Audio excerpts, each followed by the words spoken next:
Apa? Bu. Ini Pak Rektor masih tunggu konfirmasinya. Wait a minute ya. Wait a minute. Tunggu sebentar, Bu Dian. Iya.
Bu Dian, oke. Baik. Start.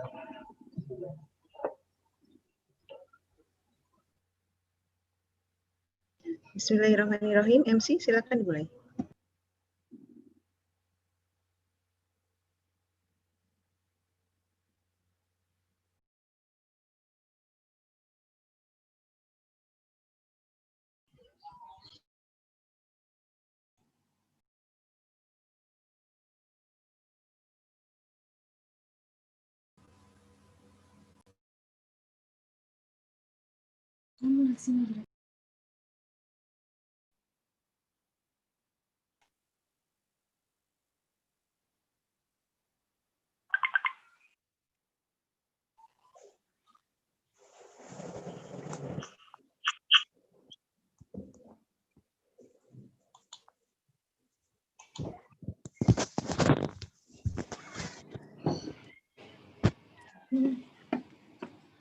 Assalamualaikum warahmatullahi wabarakatuh. Good morning, ladies and gentlemen. May we have your kind attention, please? Our opening ceremony is about to begin. Before we start the opening ceremony, we would like to state the rules for this international conference, which are: participants must always be mute unless given the chance to speak by the moderator or the MC. And if you have any questions, you must click the raise hand feature and wait until the moderator or the MC let you speak. Ladies and gentlemen, on behalf of the Materials Engineering Department, we are proud and delighted to welcome you all to the 4th International Conference on Materials and Metallurgical Engineering and Technology 2020. First of all, let's introduce ourselves as the Master of the Ceremonies at this international conference. It is a great honor for us, Salsabila Nujihan and Raffi Setiawan, to be here and welcome you. To kick off our program, let's begin with singing our proud national anthem. To all the audience, may you please kindly stand up and sing Indonesia Raya together.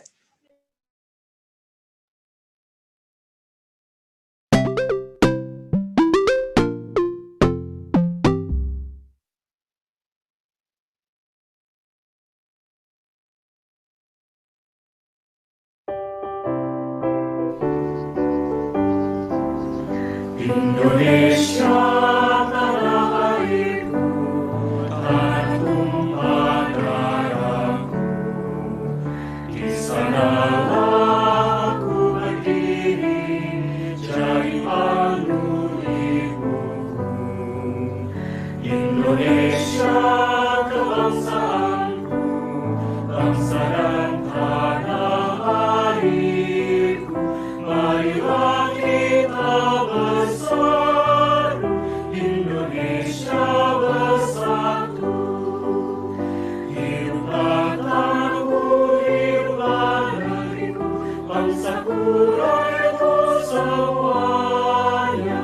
Bangunlah jiwanya, bangunlah badannya, untuk Indonesia Raya.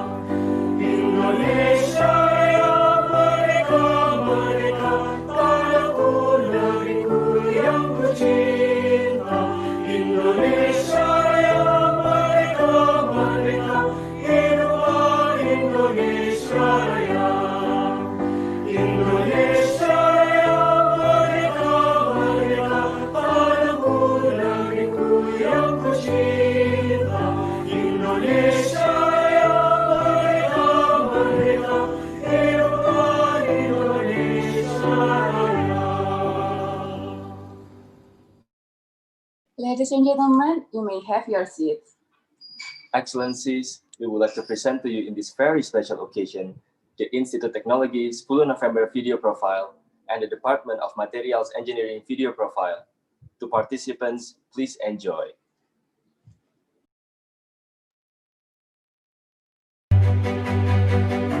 The world keeps evolving.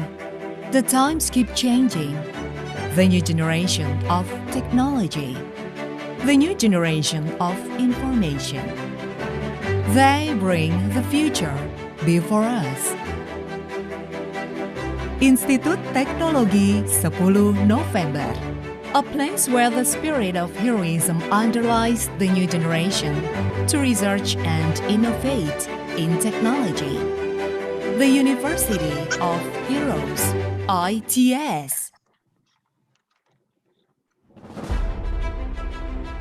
ITS is one of the best science and technology universities in Indonesia, which was founded by Dr. Angga in 1957.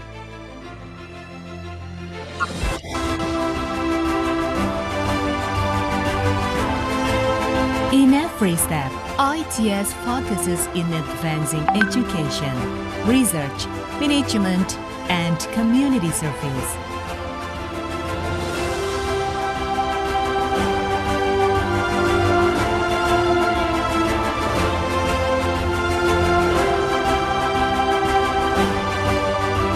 As an incorporated public university, ITS has been able to manage autonomously the policy of academics, organizations, finance, students' affairs, human resources, facilities, operational, and infrastructure.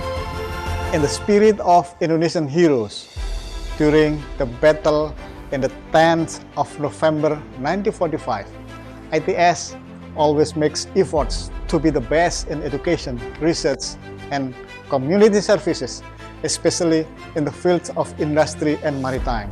ITS also actively contributes to the nation development, and in the future, ITS will become an entrepreneurial university with world-class reputation.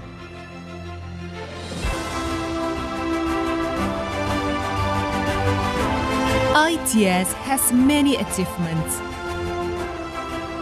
Both national and international achievements prove that ITS keeps growing and gives the best contribution to the nation of Indonesia.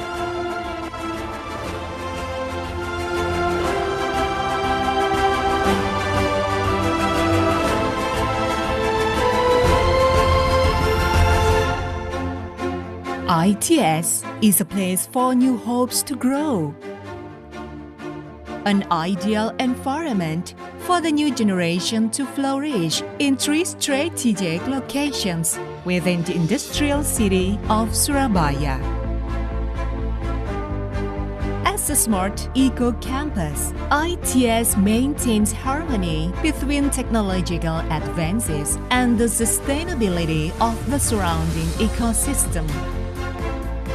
ITS has 7 faculties with prospective scientific fields, including Scientics, INSYS, Vocation,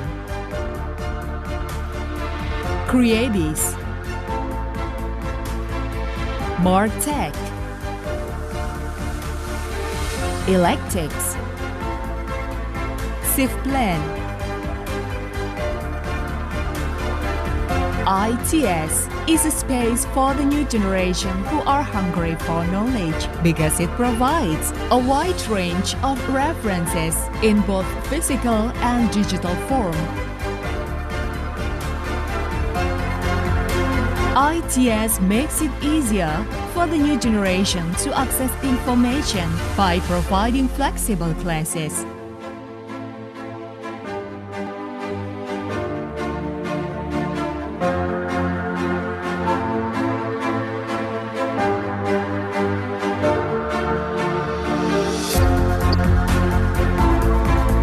ITS keeps moving forward in facing future challenges by providing the best facilities for the new generation's activities.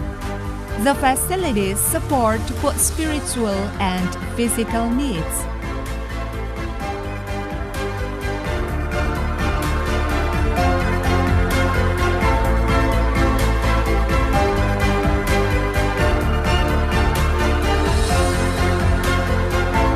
ITS also provides research facilities in the ITS Science Technopark, including ICT and robotics, automotive, maritime, and creative industries.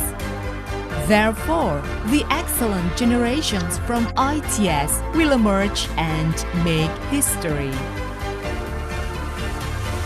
ITS is a space for the new generation to express themselves. ITS is a place where the new generation learns new things and finds their purpose.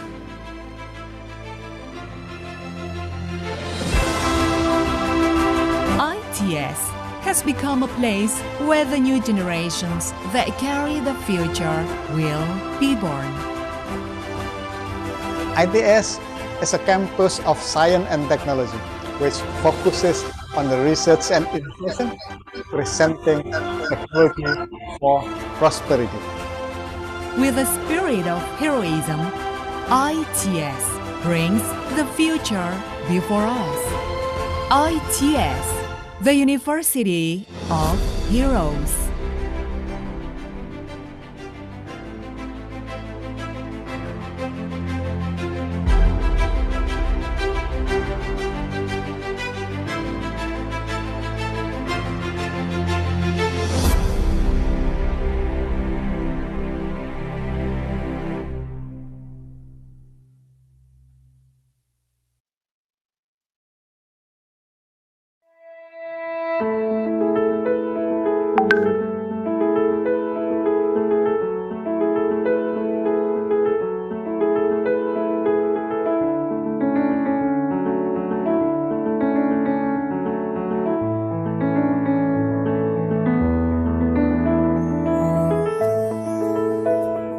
Departemen Teknik Material FTIRS selalu meningkatkan pembelajaran sains dan teknologi, serta selalu membuat terobosan-terobosan sehingga dapat menjadi lebih baik dari masa ke masa.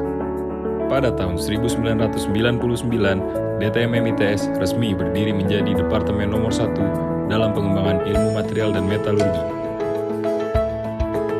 Mendapatkan akreditasi A dari Ban PT sejak 2011 dan IAB sejak tahun 2018. Sejak tahun 1999, Departemen Teknik Material ITS selalu berkonsentrasi dan mengeksplorasi pengetahuan serta pemahaman tentang hubungan mendasar antara struktur, proses, dan kinerja material untuk membuat sintesis material dan mengembangkan material terbaru.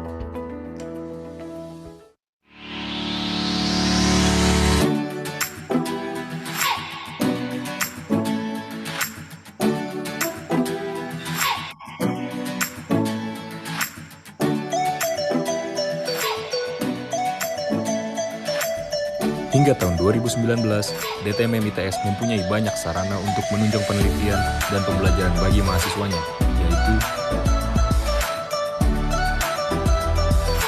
Laboratorium Pengolahan Mineral dan Material,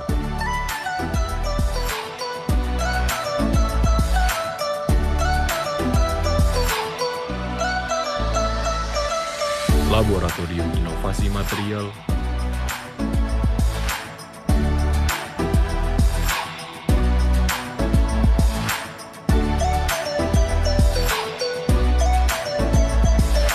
Laboratorium Fisika Material,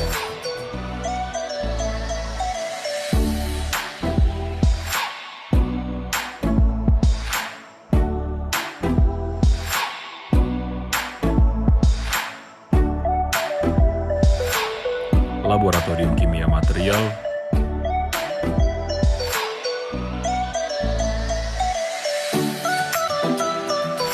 Laboratorium Korosi dan Kegagalan Material, Laboratorium Metallurgi Manufaktur,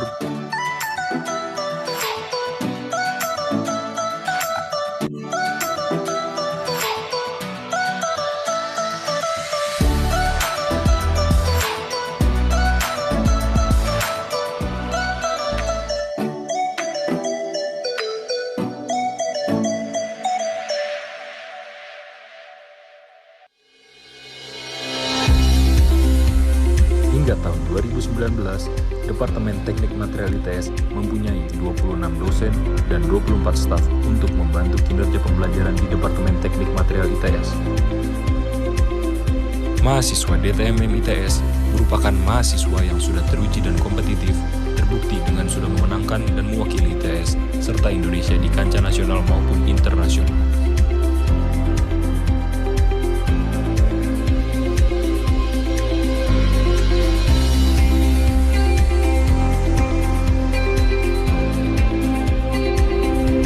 Lulusan dan alumni Departemen Teknik Material ITS mempunyai peluang karir yang sangat luas pada bidang-bidang industri nasional maupun internasional.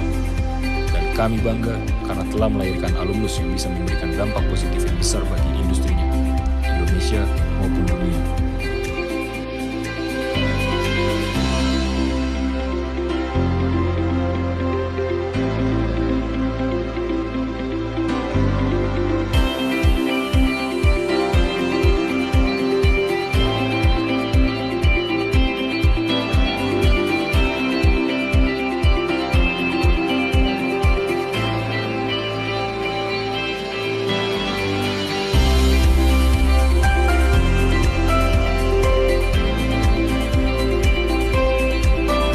Kami akan menjadi program studi yang mempunyai keunggulan, kompetensi global di bidang rekayasa dan teknologi bahan untuk menunjang perkembangan iptek dan industri. Juga akan menjadi program studi yang memberikan lulusan, penelitian, dan pengabdian kepada masyarakat yang berkualitas, memiliki kompetensi tinggi, profesional di bidang rekayasa dan teknologi bahan, serta mampu mengembangkan jejaring dengan industri.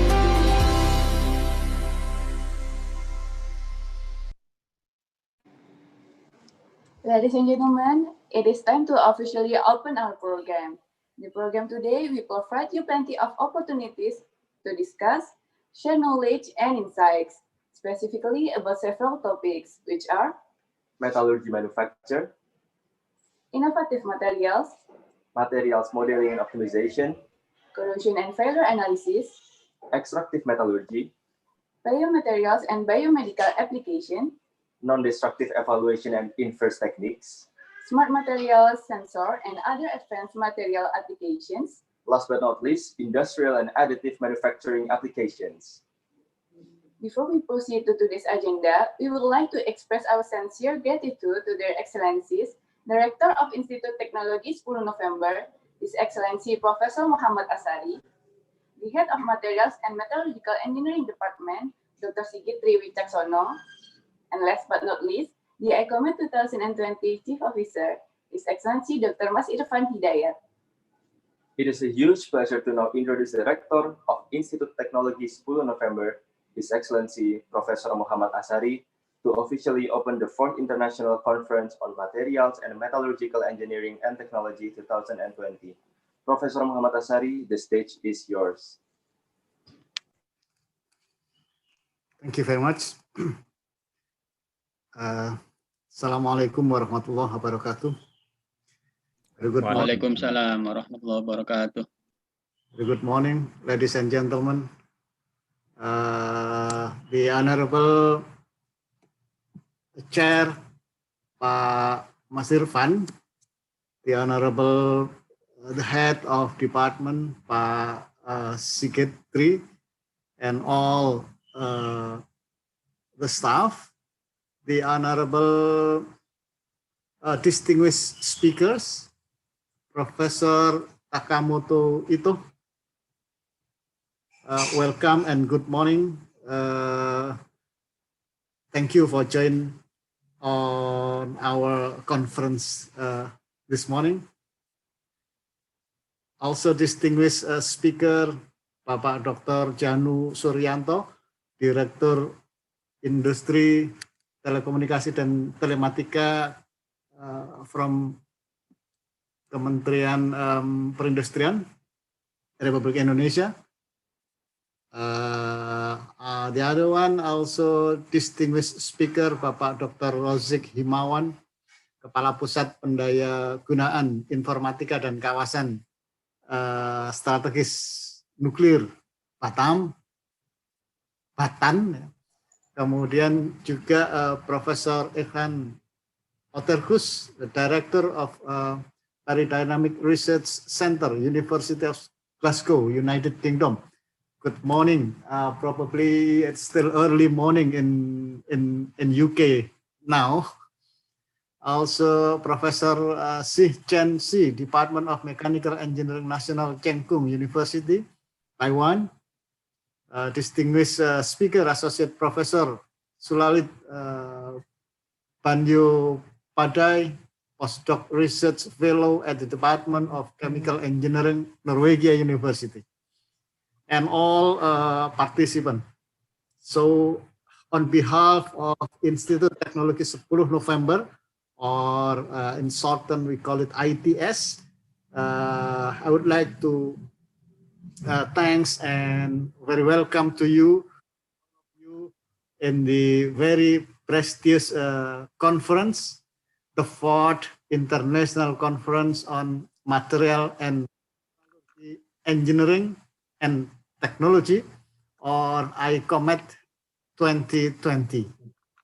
So I think this is the 4th international conference held by the Department of Material and Metallurgy, Faculty Industrial Technology and System Engineering. Ladies and gentlemen, first of all, again, thank you for distinguished speakers who accept and give or share the experience, the knowledge in our international conference this morning. Also, thank you for all the participants for joined in this conference, and also thank you for the head of department and all staff, faculty members in the Department of Material and Metallurgy that consistently keep or improve the international environment in ITS by holding this conference. This is international conference.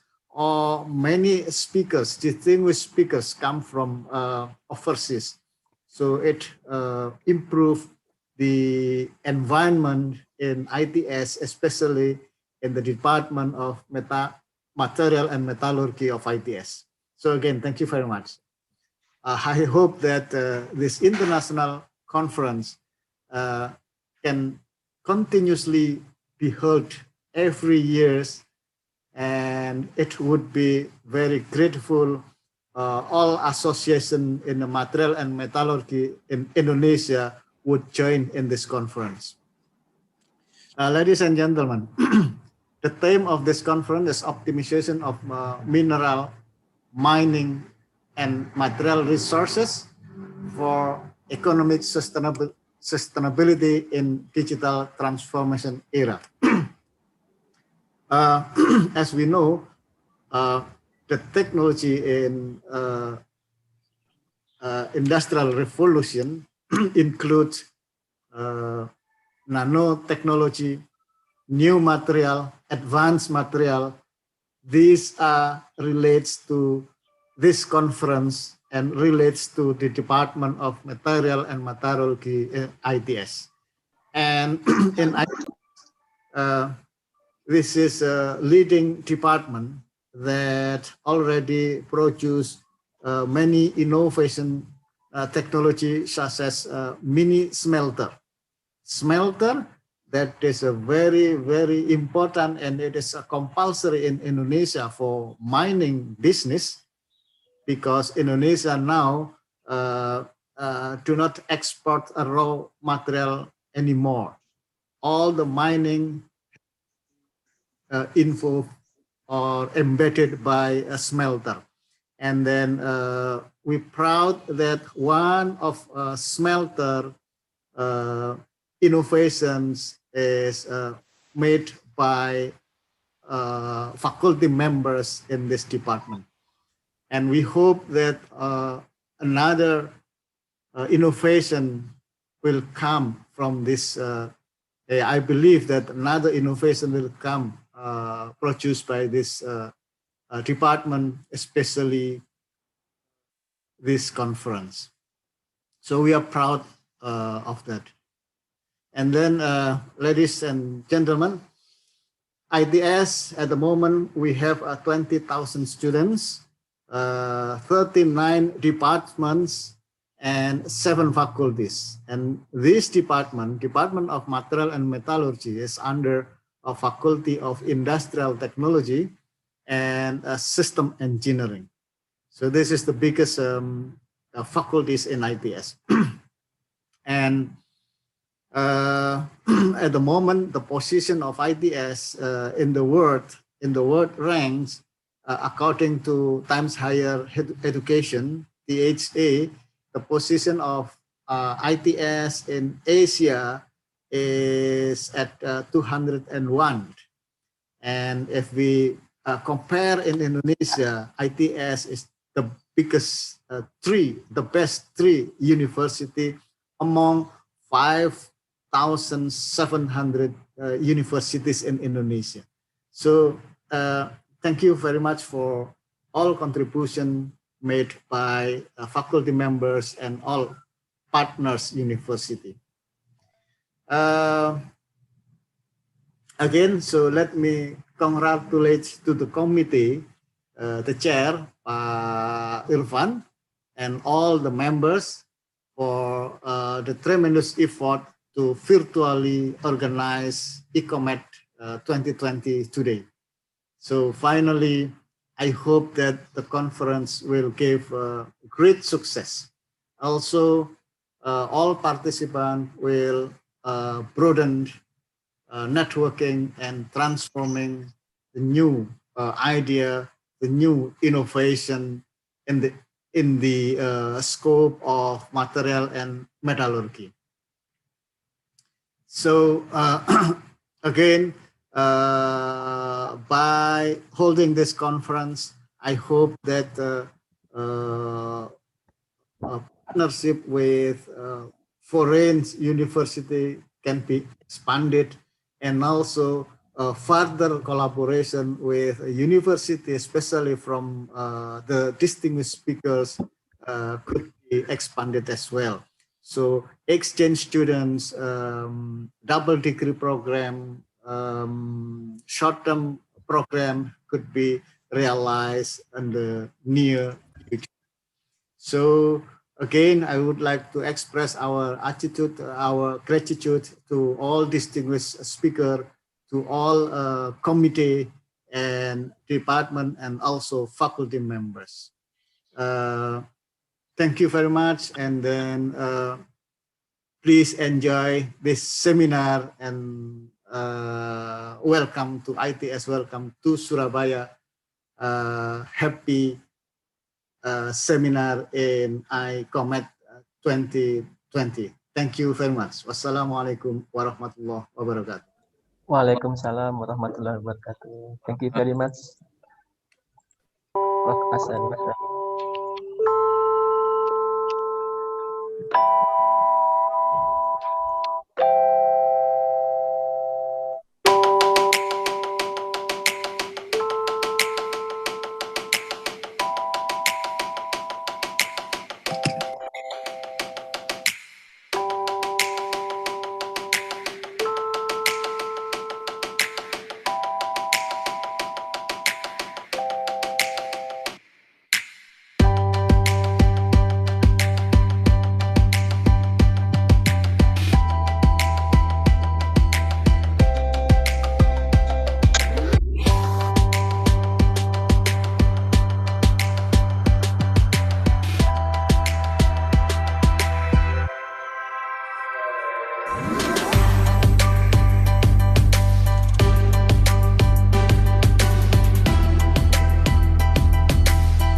Please give a round of virtual applause for the wonderful opening speech.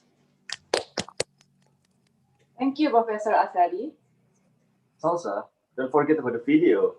Wasn't it enjoyable? Yes, it was. I'm sure the participants were enjoying it too. Now, we will have the head of Materials and Metallurgical Engineering Department of Institute Technology 10 November to have his speech. Please welcome Dr. Sigit Triwicaksono.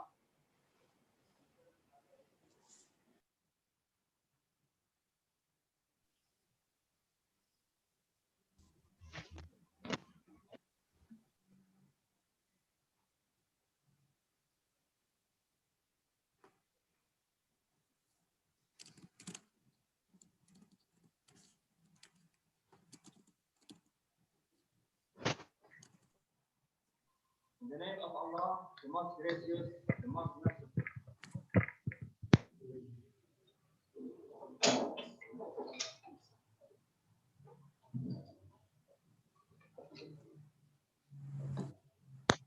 In the name of Allah, the most gracious, the most merciful.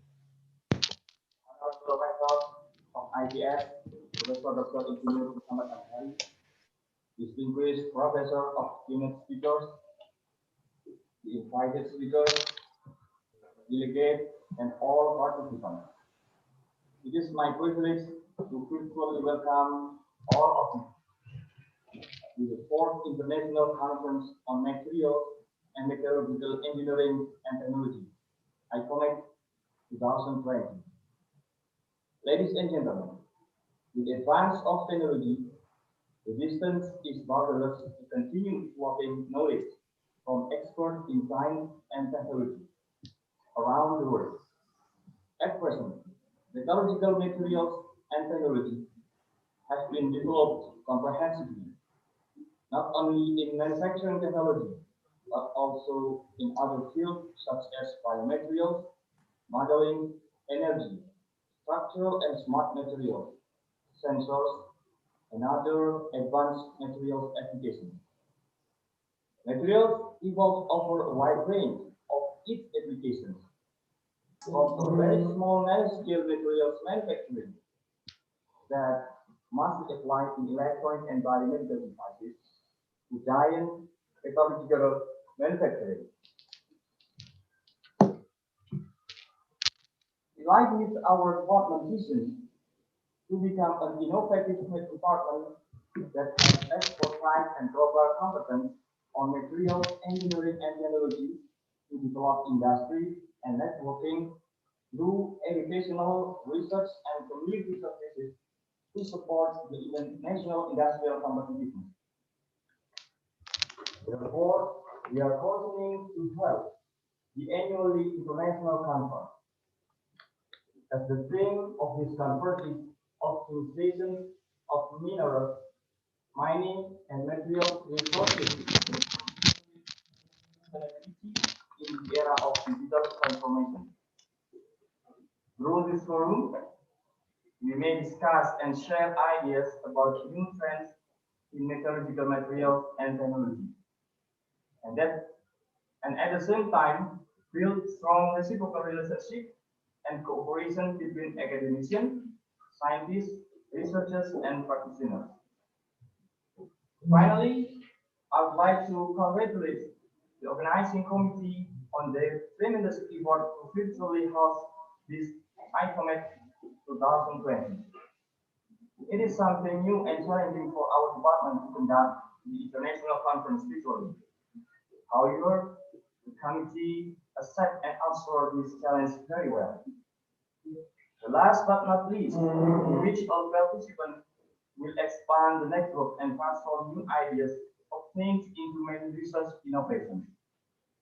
Again, thank you very much for your participation. Stay healthy and productive, and have a nice meeting. Wassalamualaikum warahmatullahi wabarakatuh.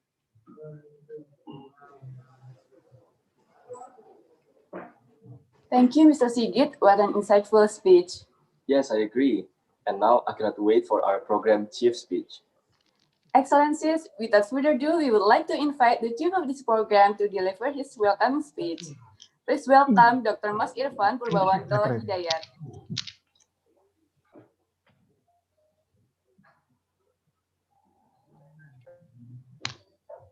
The Honorable Dr. ITS, Dr. Insinyur Muhammad Hassani, the Honorable Speaker,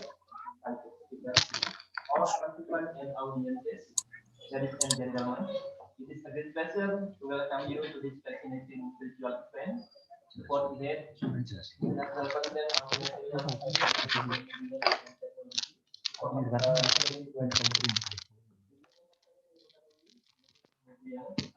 application is always attractive and fascinating. Evidently, the role of the dynamic development has been a strong support for economic growth and prosperity in so many countries. On the other hand, the recent digital era would have been opening and bringing many opportunities in information and database management and optimization, including those related to mineral and material resources. The FTIRS ICOMMET 2020 is therefore gathering virtually academicians, scientists, practitioners, and industrialists from all around the world under the interesting theme. The theme is optimization of mineral, mining, and material resources for economic sustainability in the digital transformation era. This event brings virtually many contributors and participants of all the world, including from Indonesia, Spain, UK, Norway, Taiwan, and India. Our hope that this virtual conference can provide opportunities for all participants to exchange innovation and new ideas, to establish research initiatives and links, and to seek global partners for future collaboration. For that, I'd like to express my sincere thanks and appreciation to the organizing committee and all participants. My appreciation goes also to all reviewers who have spent their best effort for this event. Last but not least, to all ICT team making this virtual event possible. Concluding, I wish you in the name of ICOMMET a successful and enlightening conference. Thank you very much. Wassalamualaikum warahmatullahi wabarakatuh. Thank you, Dr. Masirvan. It was an enlightening speech from Dr. Masirvan, and I believe all the participants here feel the same. Absolutely. And now, before we continue, we would like to ask the participants to turn on their camera because we will have a short photo session with Professor Asari. Thank you. Participants, you may turn on your camera.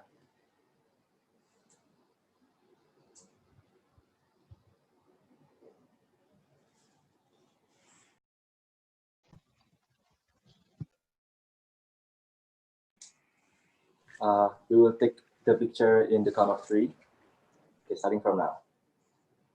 3, 2, 1. Once again, 3, 2, 1. Again. 3, 2, 1. One more time. 3, 2, 1. Okay, one more time. 3, 2, 1. The last one.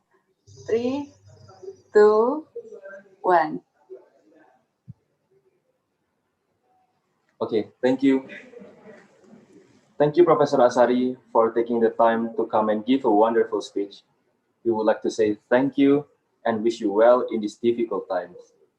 Professor Asari, it was great to have you here, and you may leave the Zoom. Thank you so much. Once again, please give a great round of applause to Professor Asari.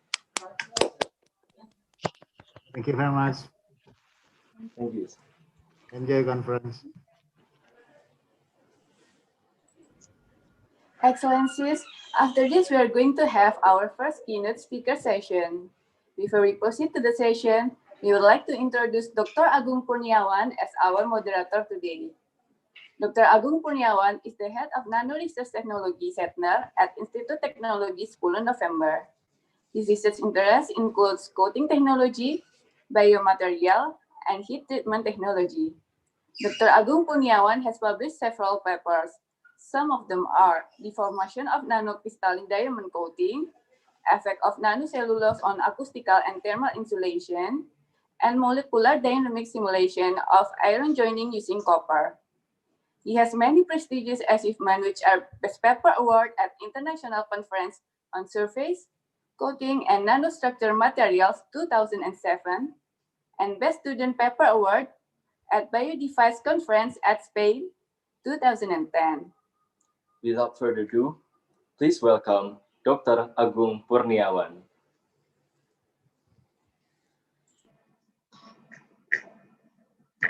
Okay, thank you very much. Assalamualaikum warahmatullahi wabarakatuh. Waalaikumsalam warahmatullahi wabarakatuh. Morning, ladies and gentlemen. Welcome to International Conference on Materials and Metallurgical Technology, ICOMMET 2020. I'm Agung Purniawan. It is my great pleasure to be a moderator for this first panel. Before we start this session, I would like to inform that we have time about 3 hours until 12 o'clock, and will be divided into 2 parts: presentation from our keynote speakers and question and answer. All our participants, you're welcome to write down your question during the presentation in Q&A menu. Okay, first of all, before this presentation begin, allow me to introduce our first speakers today. Our first speaker today is Professor Takamoto Ito. The presentation topic of Prof. Ito today is fatigue testing and strength under multi-axial stress state experimental studies. Prof. Takamoto Ito is professor from Department of Mechanical Engineering, College of Science and Engineering, Ritsumeikan University. His bachelor, master, and also his PhD from Ritsumeikan University. Before become professor in Department of Material Engineering, Ritsumeikan University, Prof. Ito as assistant and associate professor at Fukui University. He has a lot of experience in visiting professor at University of Illinois, Technical University of Opole, Poland, Pukyong National University, Korea, and also he has experience vice dean in Faculty of Science and Engineering, Ritsumeikan University until 2020, and now he is Deputy Director, Department of International Affairs, Director, PEC International Center. Prof. Ito also a member in some society in Japan, Japan Society of Mechanical Engineering, GSME, Society of Material Science, GSMS, American Society of Mechanical Engineering, ASME, and also Japan Welding Engineering Society, GWES. Prof. Ito has this lots awards from the society, Young Engineer Award, Education Award, also Academic Contribution Award. There are lots awards from the society, and also at the moment technical committee membership. He is chair committee of high temperature strength of material in GSIMS, and also he is chair subcommittee of strength of solders in high temperature GSMS, member and organizer committee of fatigue in GSIMS, member multi-axial fatigue, subcommittee under Atomic Research Committee, GWES. Its research area of interest, current research include cyclic deformation and fatigue of metals under multi-axial loading, including non-proportional loading. Okay, well, now I would like to invite our first speaker, Professor Takamoto Ito. Time is yours. Oh, okay. Good morning, ladies and gentlemen. Thank you for the very nice introduction. I'm very honored to have my presentation, and also I would be more happy if I could be there, but unfortunately this time I couldn't go there. Okay, so and also I'd like to express my excuse that because I had thought that this conference already canceled by the last week. I could know that this conference still opened. Okay, so I prepared these topics very quickly. That this is not so enough, but I try to speak these topics very simply because the student in ITS is not familiar with my research area. Okay, so let me share my presentation.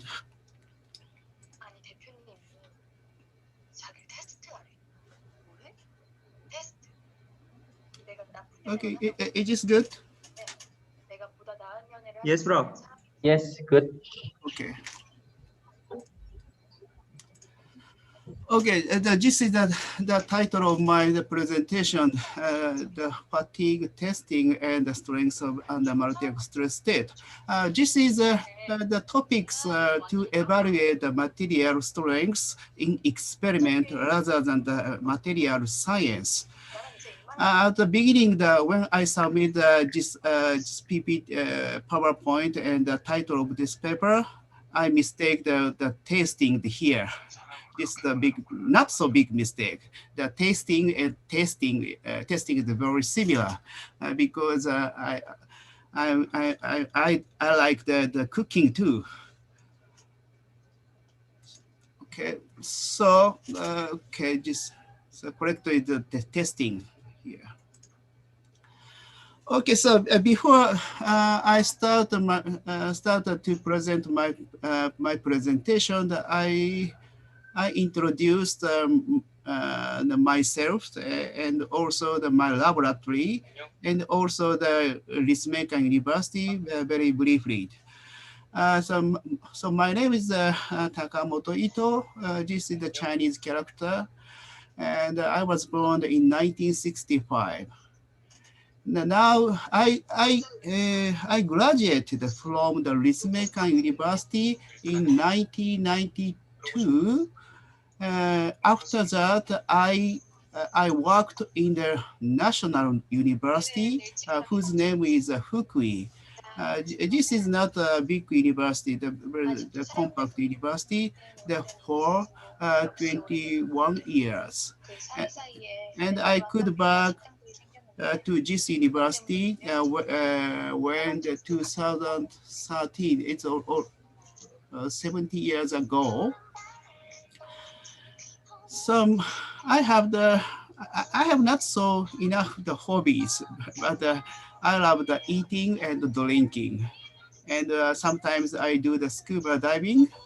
I guess the Indonesia is a very good for the scuba diving, and also I love the driving the vehicles, motorcycles. I have all licenses in Japan. I can drive any kind of the vehicles.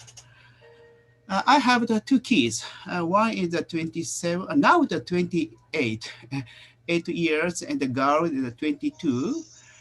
They are so cute. I think they are a little bit older than the student. This is the picture. This is my son, and this is the daughter. Okay, this page shows us the staffs in my laboratory.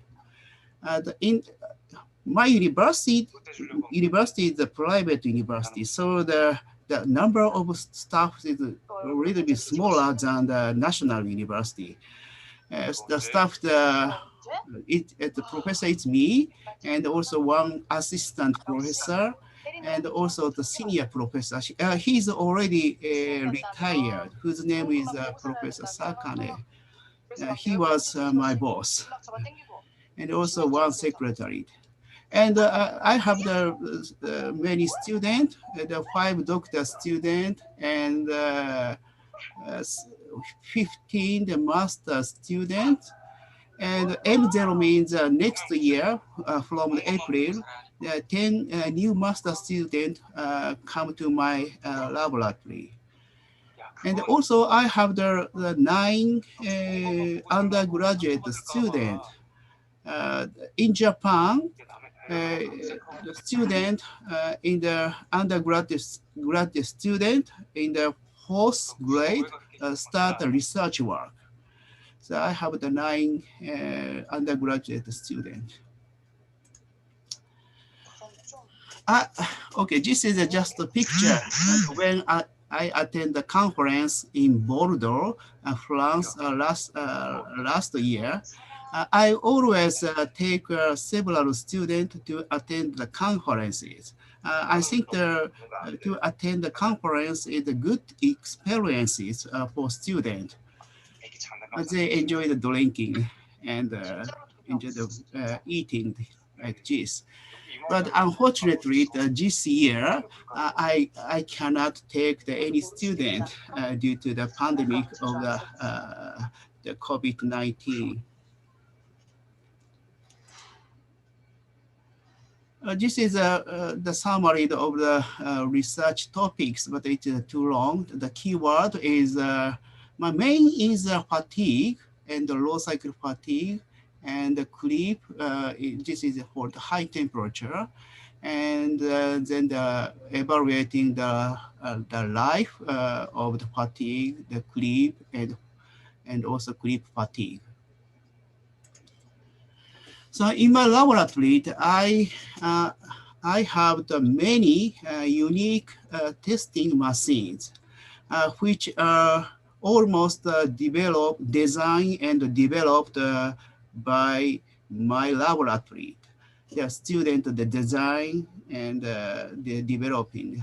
So I have the several testing machines for multi-axial, the combined stress conditions, testing machine, the push-pull and reverse torsion. I have the 5 machines, biaxial loading, push-pull reverse with inner and outer loading using a hollow cylinder specimen.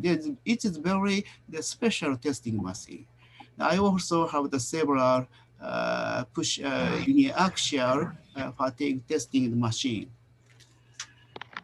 So I also have the several creep testing machine like this. Let me show the pictures. This is the testing machine for the tension, the torsion loading with inner and outer pressure. This is the schematic showing this here with the specimen here. If we add the load using the lower actuator, this is a push-pull and this is a torsion. This testing machine loaded the tension, compression, and the torque tuition, torque loading. And also this machine had additional 2 actuators to put for the inner pressure and the outer pressure. This is a very special testing machine. This is the biaxial testing machine using the Cruise-Home specimen at high temperature. So left side, this is the miniature creep testing machine. The specimen size is very small. whose diameter is 2 millimeter at the gauge section. So, so this testing machine can do the test up to the 700 degrees C. The right side, this is very similar to the biaxial testing machine, but this is the triaxial loading testing machine. This is very, very special. I also have another machine like this one. This is for the miniature fatigue testing machine in the liquid condition. So liquid means that at this moment, I do the test in the petrol, in the oil. And also this is the vibration testing machine, which can apply the bending and the torsion to the specimen here. This is the inner pressure test. Okay, so next I introduce Ritsumeikan University very quickly. So Ritsumeikan University is a private university.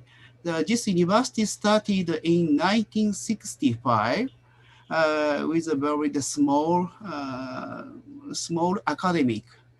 In 1901, the Ritsumeikan University that started at the university. So I mean that this is 100 years old. So during that 100 years, the university that expanded. And now Ritsumeikan is the biggest, one of the biggest private university in Japan. The Waseda and the Keio universities are also very large. Okay. So the Ritsumeikan University has several campuses. Mainly the campuses are located near from the Kyoto. In the Kyoto, we have the 3 campuses. The Osaka is 1, and Biwako Kusatsu, it's very near from the Kyoto. We have the one, the campus. So in university, Ritsumeikan University have the 14 undergraduate colleges, the 20 graduate the schools. The numbers of the students is more than 30,000 the student. So these pictures, the photo picture of the campus. The Osaka campus is the newest one. This one is my campus. The Shiga is the prefecture, but not Kyoto. But it's very near from the Kyoto station. It's 15 minutes by train. And in Shiga, Shiga has a big lake whose name is Biwa. Biwa Lake. This is the biggest one in Japan. It's very beautiful. Okay, I skipped this page. Okay, so I go back to my presentation. The title is here. I mainly introduce the testing, the studies. I try to show, speak very briefly, but a little bit difficult for the student. But I try to do the speak very simple. So in the service the condition, it's a left side the pressure vessel. This is the rotor. Due to the inner pressure and the thermal loading, so biaxial loading occurs on the materials. Sometimes the direction of the stress and the strain are changed. So in that case, direction change of principal stress and strain sometimes reduce the failure life. So I mean the damage is increased. So this the intensity of the non-proportional loading is depending on the loading and also the material. Okay, so before going the next the slide, I show the definition of the multi-axiality. I use the two parameters in my presentation. This phi is a principal strain ratio given by the equation. This is the principal stress ratio. For example, if the stress is applied like this, one is 100, the another one is minus 200 megapascal. So in that case, the stress principal stress ratio is given by this one. In this case, lambda equal to minus 0.5. Okay, this is the summary of the principal stress state. So this one, the phi and lambda is minus 1. This is correspond to the pure torsion loading. And this one is correspond to the uniaxial loading condition. And one, this is the biaxial loading. Okay, and also this non-proportional loading. Non-proportional means the non-proportional loading in which principal direction of stress and strain are changed in the cycle. In our research field, we mainly use the hollow cylinder specimen, and we applied axial and torsion loading like this. It's a little bit easier than the other test. It's very common used. However, if we use just the testing method, we can do only the limited multi-axiality like this, from the minus 1 to minus 0.5 for phi. Here, very limited. But it's very easy to change the direction of the stress and the strain combination with some combination of the axial and the torsion loading.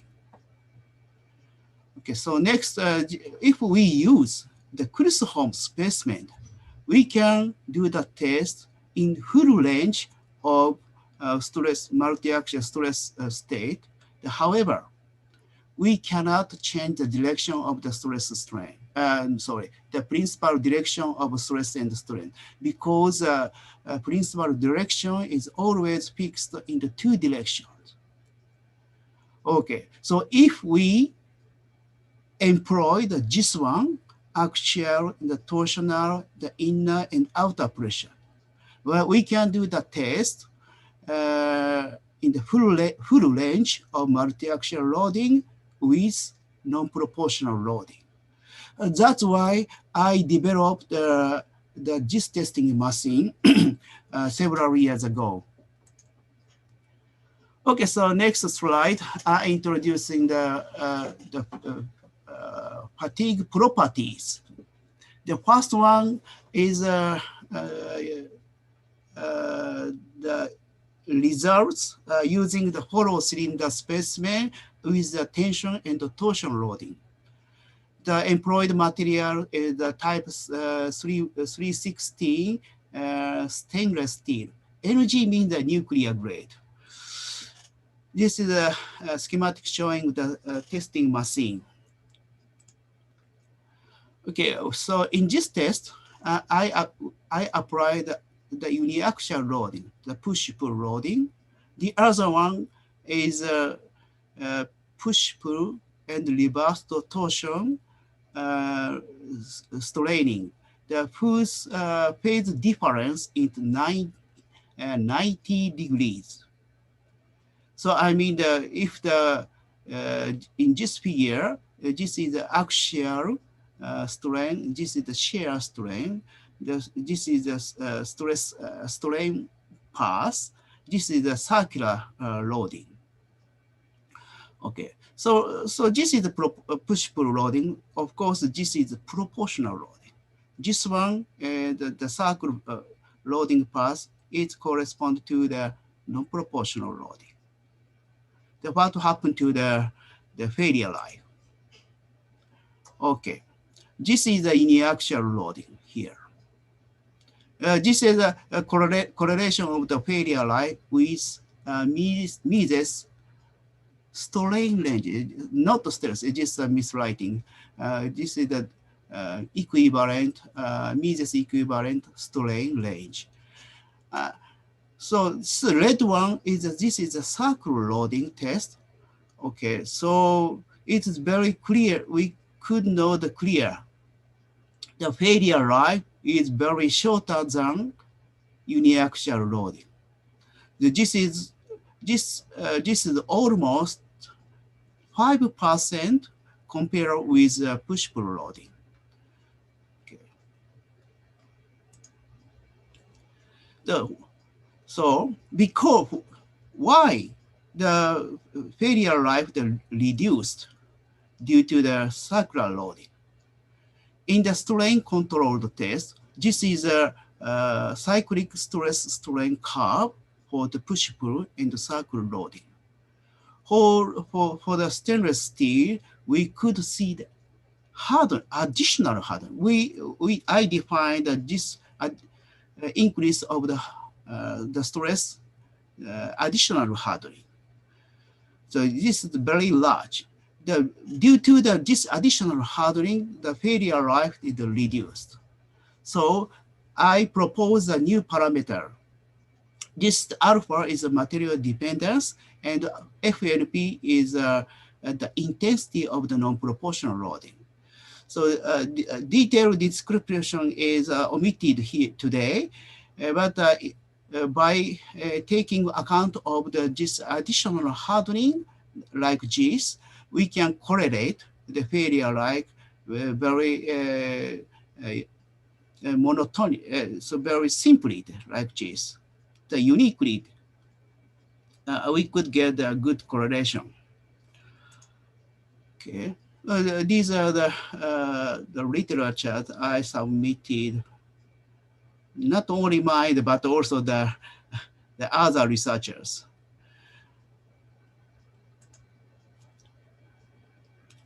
Okay, so next I go to the type B using the Chisholm specimen. This is the testing machine. This is the specimen set to the Chisholm the testing machine here. This is the specimen.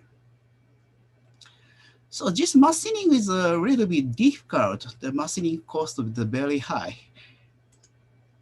Okay, this is the testing machine. It's rising the temperature using the induction heating. Okay, I attach the extensometers to measure the strain at the gauge part. Okay, this is the failure life. This is the failure life versus the principal strain ratio. Each line is the maximum strain in y direction. Sorry, that constant. As you see, the failure life, the decrease with increasing the multi-axiality. Okay.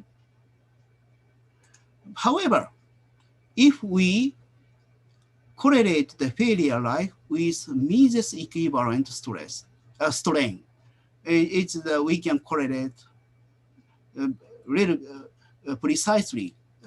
Although the reverse torsion data is conservative, unconservative, underestimation, but it's okay. This side is the safety side.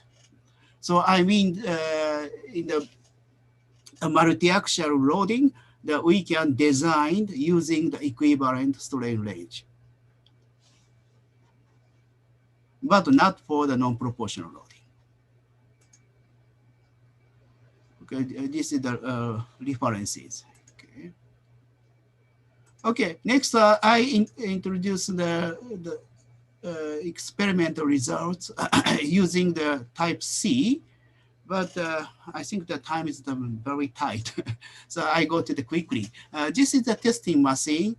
In this test, I apply the tension and the torsion and only inner pressure without external pressure, like this. I measure the axial strain using the extensometer, and also the hoop strain is measured by using the GIS extensometer in the experiment. So this is the waveform, stress waveform employed in this test. The one is the pull test, cyclic pull test. We apply only the pull loading to the porosity in the specimen. And the next one, I only apply the cyclic inner pressure. Okay. The third one, and we apply the combination of the pull and the inner pressure. So this one is in the first cycle, I add only the axial loading, and the next cycle in only the inner pressure. Alternatively, sorry, this is not. This is the L shape. The square shape is the axial. The inner pressure is like the applied like the box shape, like this. I'm sorry. The L shape is the first one is the axial loading, and next is the hoop inner pressure for the hoop stress. Okay, this is the results. The stress versus the failure line.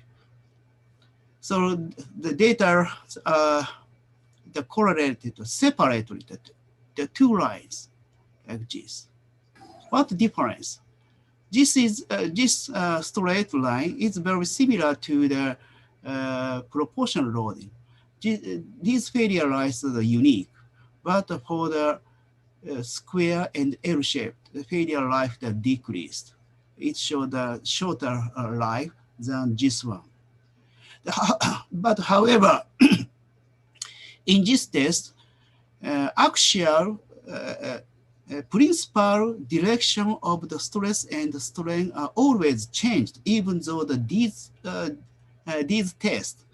But the maximum shear stress is changed in this test.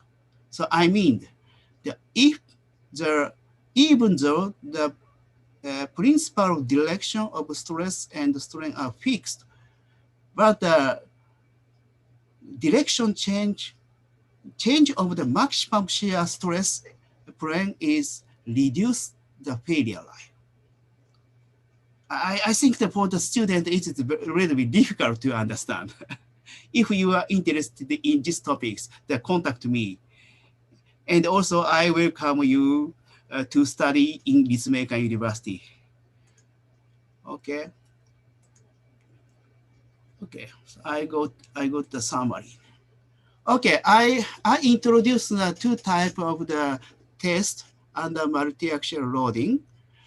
So using the hollow cylinder the specimen, the push-pull and the reverse torsion test, we can see the drastic reduction in failure life due to non-proportional loading.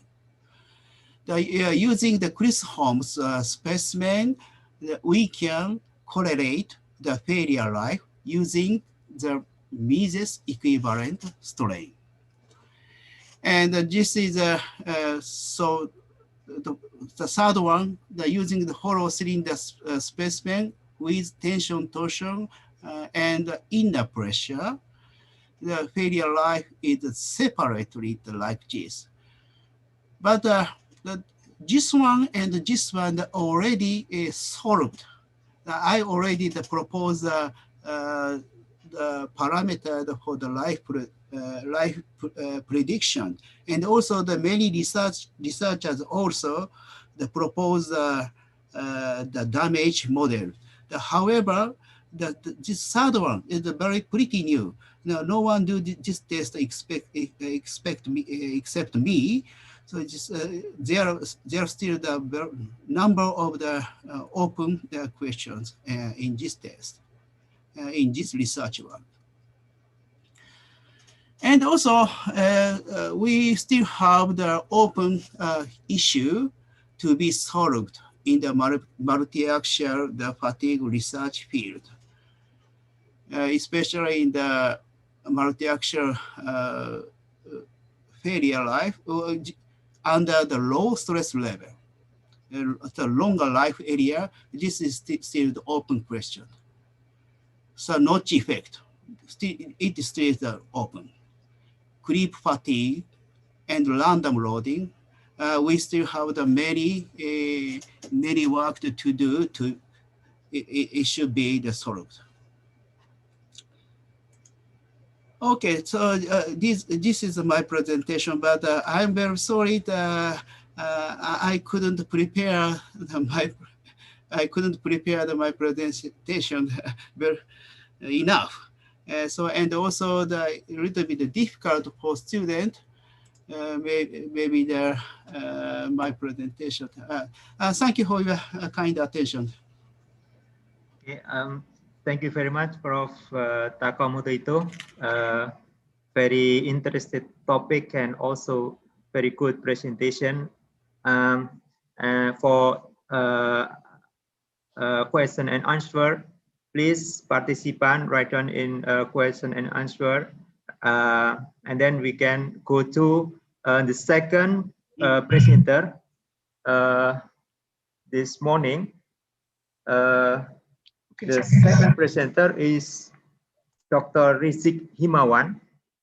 The topic of his presentation about compressive load effect on ultrasonic wave velocity propagating in graphite IG110. Before the begin of this presentation, I would like to introduce Dr. Rizik Himawan. Dr. Rizik Himawan, Magister Engineering, is a head of the Center for the Utilization of Informatics and Nuclear Strategic Areas, Echelon 2 Batan. He received his Master of Engineering and Doctor from Saitama University, Japan. His research is mainly focused on reactor engineering, such as research on methods to evaluate fracture toughness of reactor pressure vessel, RPV steel, and the joint research program in the field of nuclear safety organized by JAERI, Tokai, Japan. He is also the co-author of numerous national and international publications, such as Reactor Operational Experience Review and analysis based on unintended reactor trip data. Zona Reactor Technology 3 Dasa Mega, non-destructive evolution of nuclear grade IG110 graphite using constant potential X-ray in IOF conference.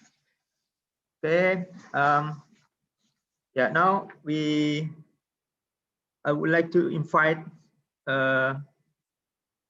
Rizik Himawan. Time is yours.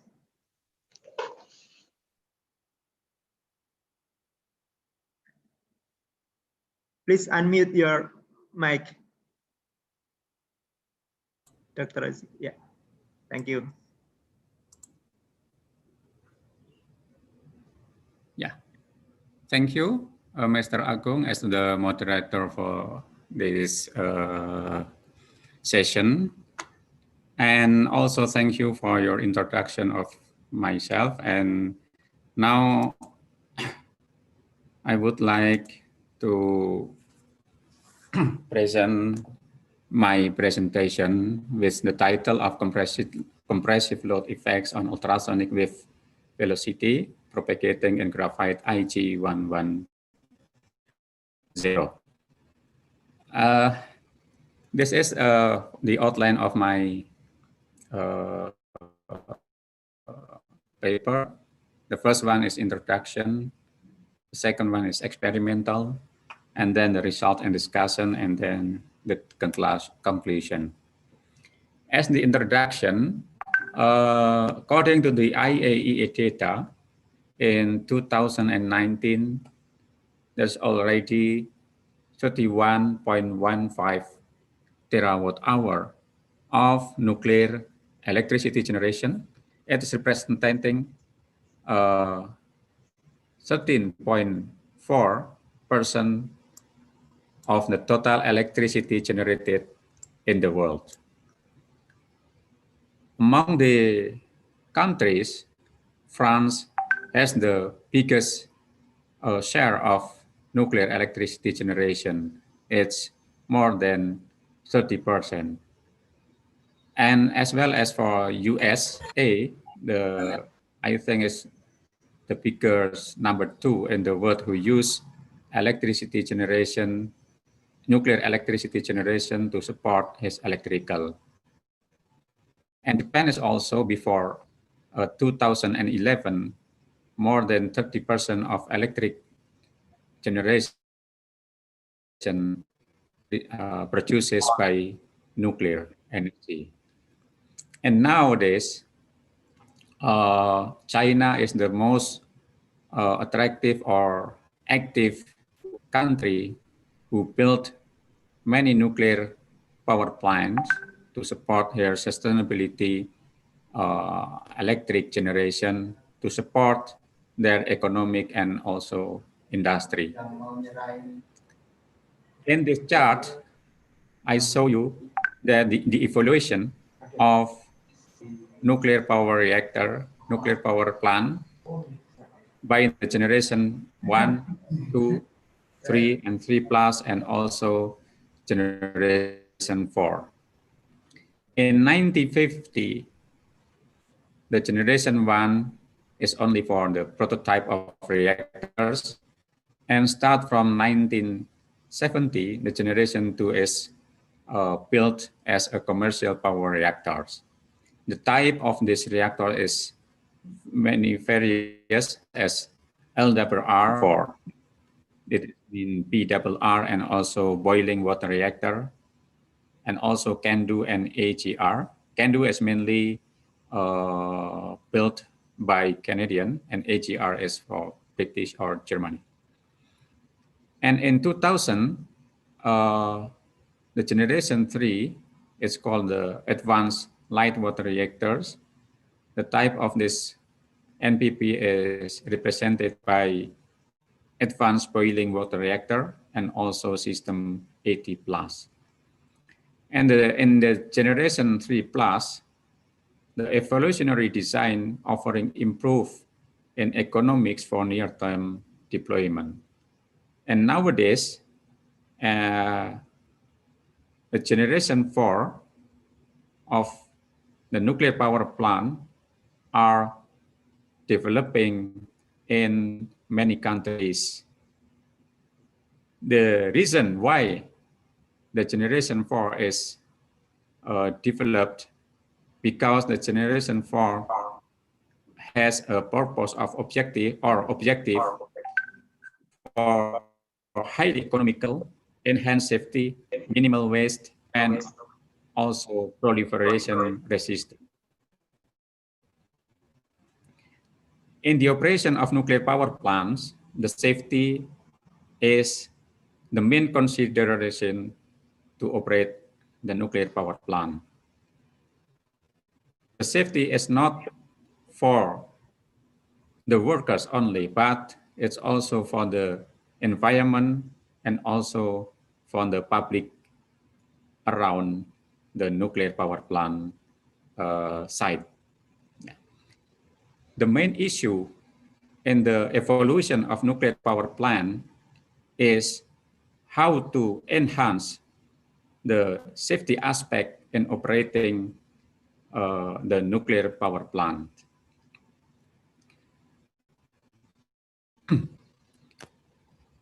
The maps here showing that many countries who are developing many type of nuclear power plant in generation 4. As I mentioned before, that the purpose of the NPP development is in the safety issues. Most of the nuclear power plant in generation 1, 2, and 3 has an active cooling system. It means the cooling system needs electricity from the external.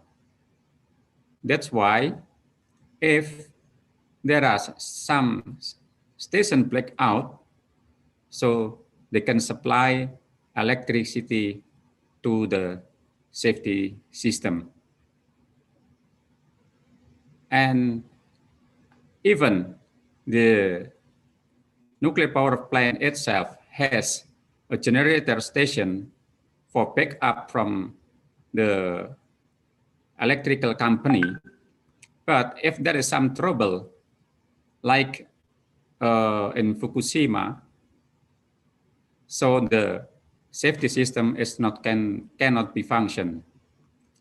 Actually, in the 2011, in the Fukushima nuclear power plant, the reactor itself is safely shut down after the earthquake shocking. But due to the tsunami attack, the generator station was covered by the water, and that cannot be operated anymore, so that the temperature in the core is continuing increase, and it damaged the core of the reactor. So the main issue is for the cooling system of the reactor. So that's why in the generation 4 of nuclear power plants depends on the passive system to support the safety system. It means even there is no electricity, the reactor itself can cooling by itself from the start, from the design.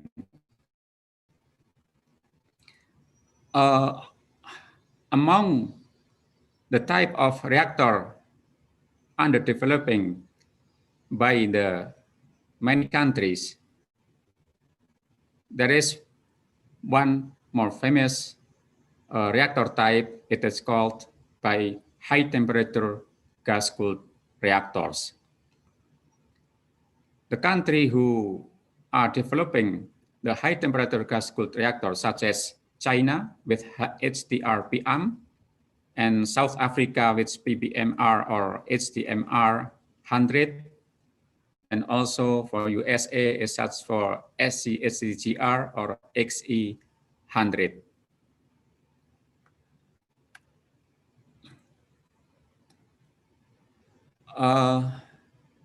Start from the point of view for the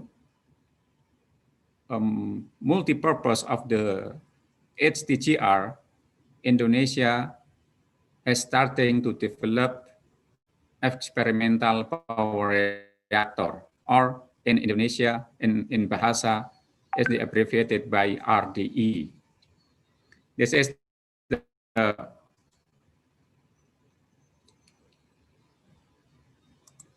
the market showing the design, and this is the reactor pressure vessel, and this is a primary helium steam generator vessel used in the NPP. To increase the efficiency of the nuclear power plant, besides to produce the electricity generation, the heat produced by the NPP also used by the heat process application, and also we use this reactor for HTGR R&D.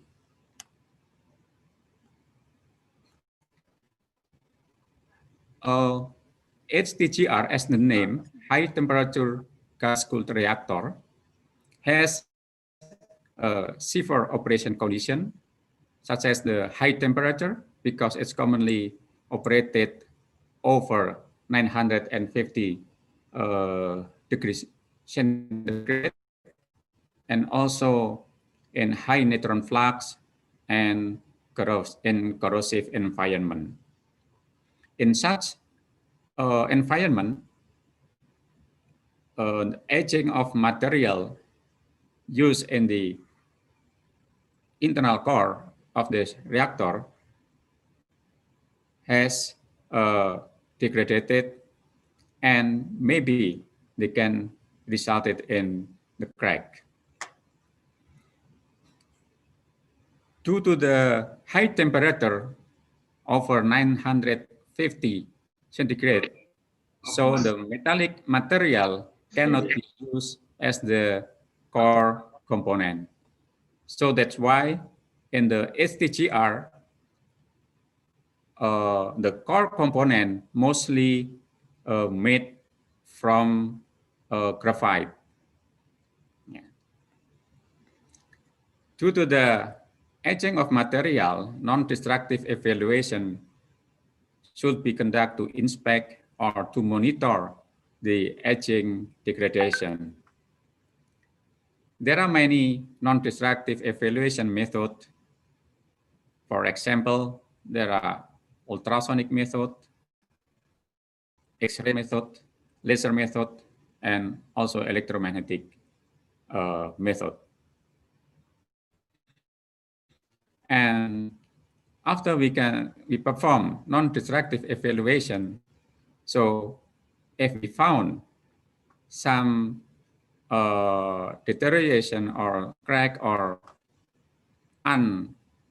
unaccepted condition, so we can perform mitigation to maintain the safe operation.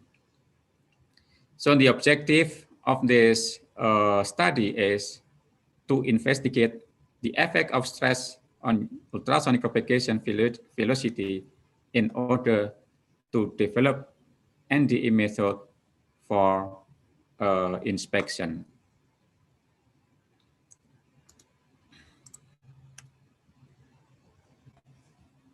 Now I would like to explain how the experimental are performed. This study is still in the previous or preliminary studies because due to the lack of equipment, so we use minimum or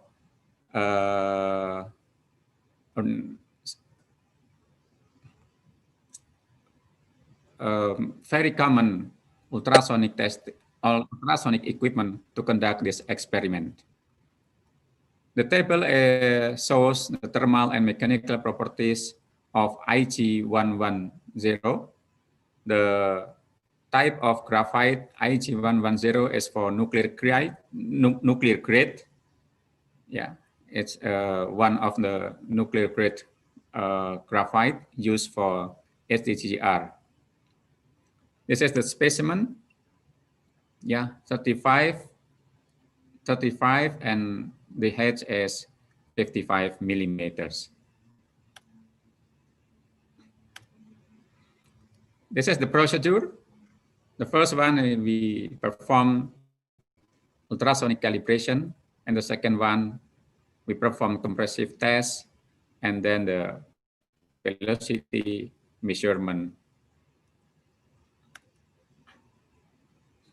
For the UT calibration, we use step wedges made from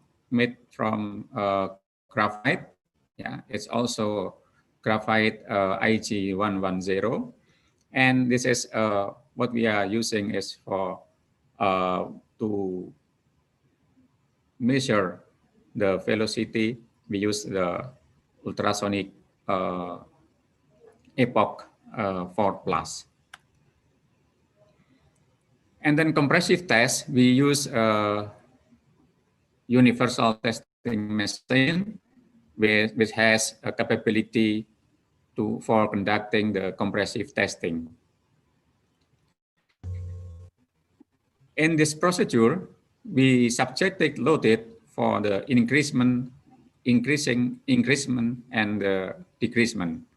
So the first one is we are increasing up to 60 and then decrease up to 0.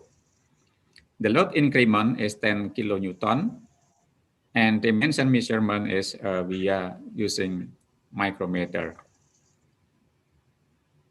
To study the deviation from one specimen to another specimen, we use 3 number of specimen in this study. And the UT equipment, as I mentioned before, epoch 4+. Actually, this UT equipment is for ultrasonic flow detector. Yeah, that's why it's lack of sensitivity for the measurement. Actually, especially to measure the velocity. I will explain before. And frequency of the ultrasonic is 5 megahertz, and we use 2 types of probe. The one is longitudinal wave and shear wave or transversal wave. This photo shows how we conduct the velocity measurement, ultrasonic velocity measurement, propagating in the specimen. And this is the illustration how we conduct the ultrasonic velocity measurement using transversal wave, because the transversal wave is the direction of the propagation and direction of the particle vibration is 90 degrees from each other. Compared to the longitudinal, longitudinal wave, the direction of the propagation and also the vibration is same. So in the measurement velocity using transversal load, so we put the probe, we put the probe. So the direction of the vibration, the first one is the same as the load direction. And the second one, the direction of vibration particle is perpendicular to the load direction.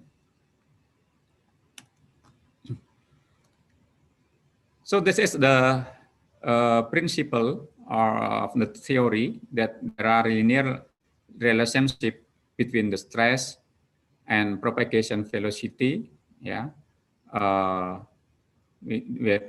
we use to examine the relationship here. And there is the symbol means explaining here. The most important here is the M and L. This is the Murnaghan elastic constant.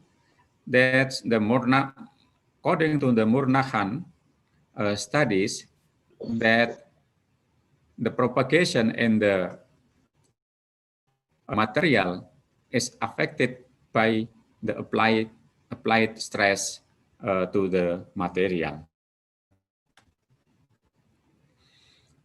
Result and discussion. The load change here, and the distance is mean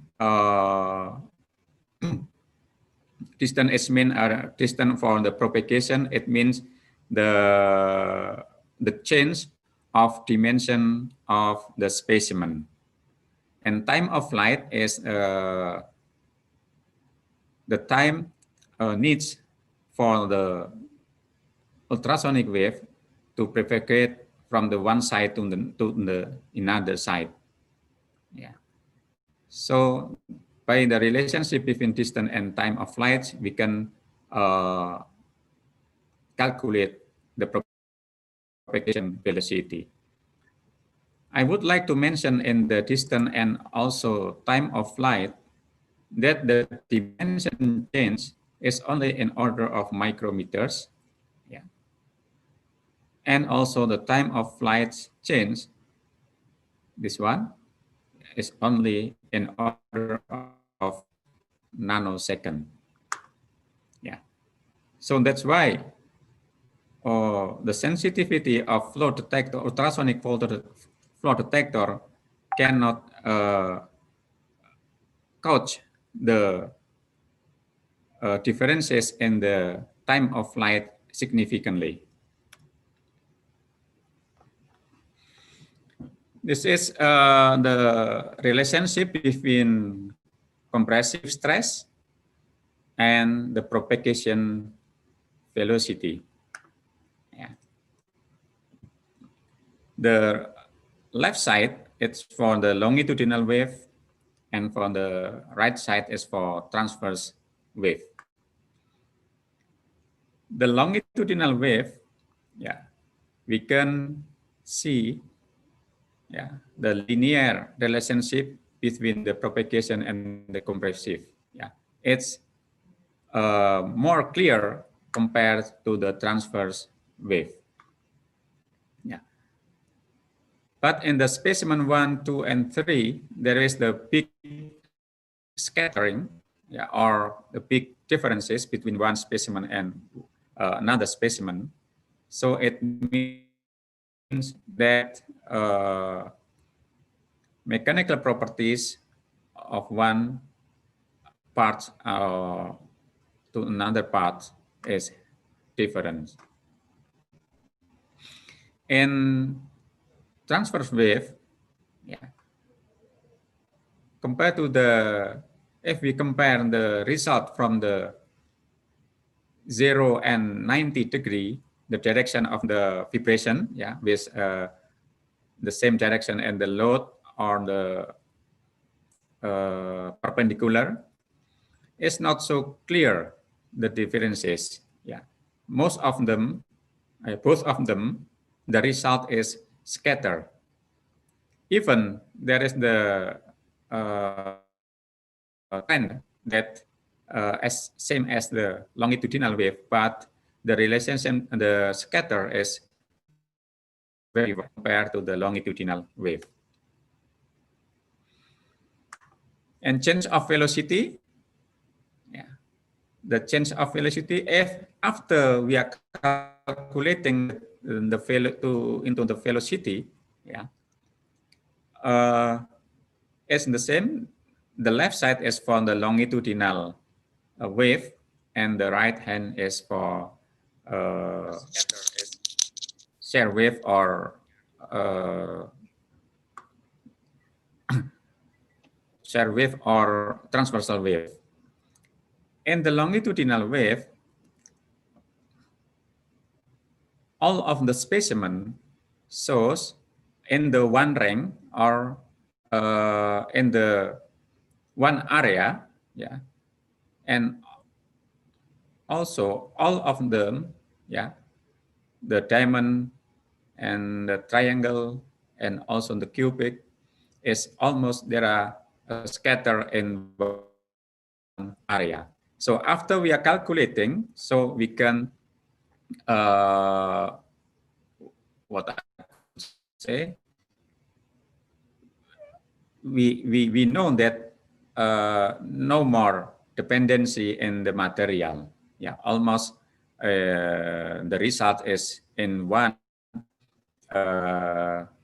area, but it means only a scatter of the data. And the compressive stress in by the transversal wave is almost the same as before. Yeah, it means that the difference between the vibration practical preparation direction is not so clear in here. So from the preliminary study, we can conclude that there is a linear relationship between the value of compressive stress and longitudinal and transfer ultrasonic wave velocity. The higher pressure, the greater decrease in the ultrasonic wave propagation, and the polarization affects the decrease of propagation velocity. And the last is the high resolution of measurement equipment is needed to increase the sensitivity of measurement. Thank you for your attention. And now I give to the moderator. Okay, thank you very much, Dr. Rizik, for a very nice presentation. Yeah, I would like to. So this the third presenter. Actually, the third presenter will be Dr. Janu Suryanto, but we really apologize that since Mr. Janu Suryanto, the speaker from Industrial Ministry, actually should present his paper as student this morning, but unfortunately he got a significant technical problem, so he cannot present this paper in this conference at the moment. And we have this also very nice presenter, Dr. Ing Bambang Ariwayudi. Dr. Bambang will be third presenter in this session. I would like to introduce Dr. Bambang. The background of education of Dr. Bambang, Bachelor of Science, Chemistry ITB Bandung, and Master of Technical Science, MSc Tech, Science and Technology of Ceramic, University of Sheffield, UK, and Doctor of Philosophy in Material Engineering, University of Sheffield, UK. And at the moment, Dr. Bambang, the head of undergraduate program, Technical Material Engineering, Department of Manufacturing and Earth Engineering, Institut Teknologi Sumatera, Lampung. And his experience there lots in let's say the graphite, refractory carbon, carbon fiber from that coil in Indonesia, mineralisasi bioceramic calcite. And at the moment, Dr. Bambang will present about SWAM intelligence, a route to programmable materials. To Dr. Bambang Ariwayudi, time is yours.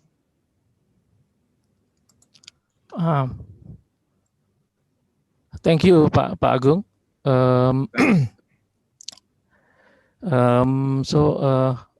Let me change to the to my slide.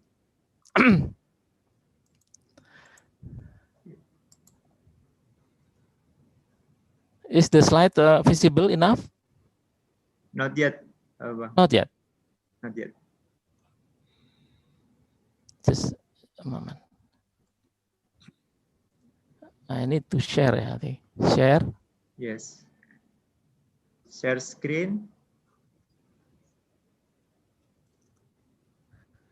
Is it okay now? Okay, it's process. Okay, now it's okay. Okay. Yep. Okay, so Bismillahirrahmanirrahim. Assalamualaikum warahmatullahi wabarakatuh. Assalamualaikum. So I'm going to talk about this title, which is about swarm intelligence, a route to programmable material. this is something that interests me currently, because it is related to cognition, to something which is related to intelligence. So that's why I try to find the, what you call it, the relation between what is related to intelligence and what is related to materials. So I see this topic maybe about last year, starting from last year. So the agenda of my talk, the first is introduction. Second is I will talk about swarm intelligence. What is swarm intelligence, and what is the use of the swarm intelligence in optimization. After that, I will talk about programmable material realization. What is really programmable materials? And then number 4 is material limitation of the concept, because the concept itself is there are also some limitation. And then I try to show you a little bit about simple dynamic simulation that we can do. And then formation of intergranular bond, which is very important.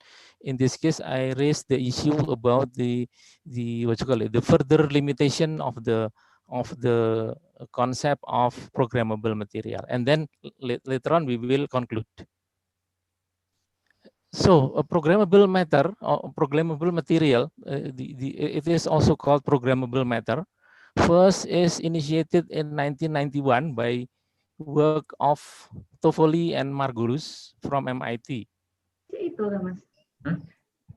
And the programmable matter is they published in 1991 in the Physica D journal, and they call the concept is programmable matter.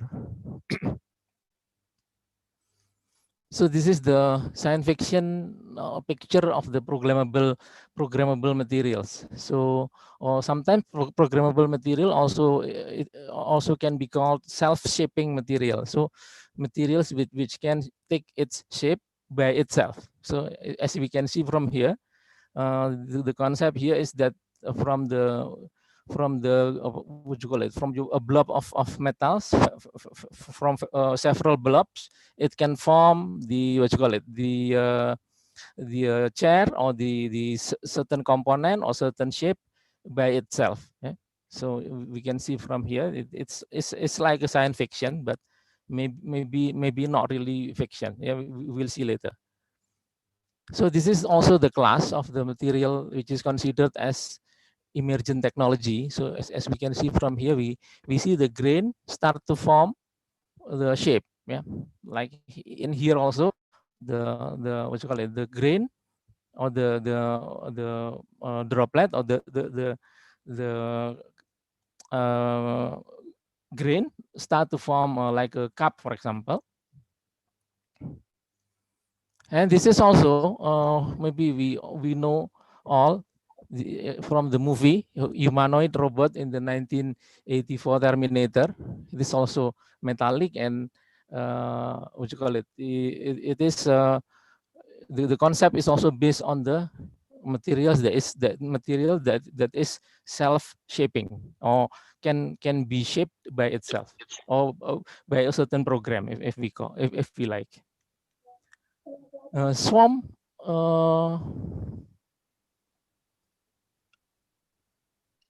intelligence and swarm optimization. Okay. So actually swarm is a collective behavior. Collective mean together. Behavior is some property, and then decentralized, meaning that there is no command from center. So actually the collective behavior come from each of the entity. Yeah. So it's a self-organized system. So firstly, it is coined by Benny and Wang in 1989 within the context or within the study of artificial intelligence of a cellular robotic system. Because in cellular robotic system, actually in the system, it is expected that the robot will be a lot also in the form of swarm. So we can see here, these are the physical pattern generation known as swarm in the living system. These are just two examples. Actually, there are a lot. These two are, the first one is the flock of bird we can see in the sky. If the bird is flying in what you call it, in group like this, it forms a certain pattern which is very, what you call it, very regular, yeah, and it follows certain direction and then coming back again and so on. And also in fish, we have a school of fish here. And also in ant, for example, in ant, we will see later on. Yeah, so these are actually the so-called swarm. In ant, for example, if we have an ant colony in its nest, which is used in computational optimization. So in this case, if we have a nest here and we have a food there, sugar, for example, then the what you call it, the colony of the ant will find the shortest route, and they will later abandon the routes which are longer.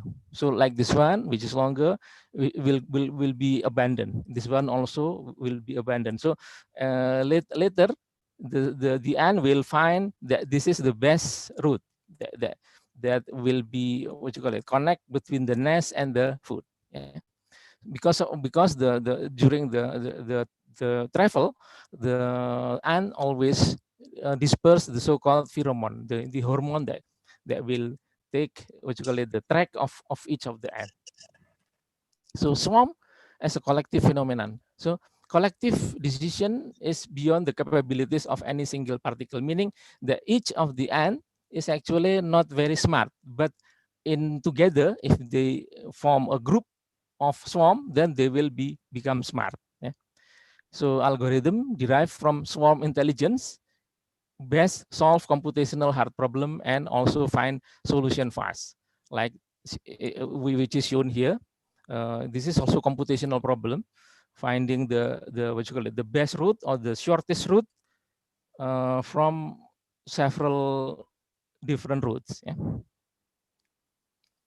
So this is the picture showing you the optimization, example of the optimization using particle swarm. So in this case, for example, finding a minimum, if we have a function like this, mathematical function, then we want to find the value of the minimum. Sometimes it's difficult because what you call it, the function is complex. So that's why sometimes we can use the so-called swarm optimization to find the minimum here, the blue dot. This is also showing you the what you call it, the process of swarming, the finding the minimum. So we have a local minimum, a lot of local minima there, but we have a global minimum, which is the lowest here. So we can see from this, by swarming, by swarm optimization, we can find this global minimum very fast. This is a what you call it, a computational method that is very what you call it, powerful, using the so-called particle swarm optimization or PSO. Factor which is dominant, or factor which is controlling in swarm intelligence is there should be a multiple interaction. There should be a positive feedback. There should be also negative feedback, and also there should be amplified fluctuation. Yeah? So as we can see, if these four available, then we will have the optimization very quick. Three rules that apply the, what you call it, the implementation of swarm intelligence is that match the speed of companion. So between the flock or between the bird, for example, they should match the speed. Yeah. After that, each of the bird need to move toward the center of the flock because of attractiveness of the group. So group must be, what you call it, must be compact. Yeah. And then avoid any collision with the companion. Yeah. So this is the three rules that govern the swarm. About the programmable material realization, much of is like a 3D printing actually, but the difference is that if 3D printing, it require a nozzle. Yeah. We now talk a little bit about the material realization of the concept of programmable materials. Yeah. Nah, in 3D printing, there's only a nozzle that drive or that bring the material into the object. Yeah, but in programmable materials, it's different. The grains are programmed to migrate by themselves and then land to the intended sites accurately. So as you can see, as you can compare, the 3D printing will be very fast. Yeah?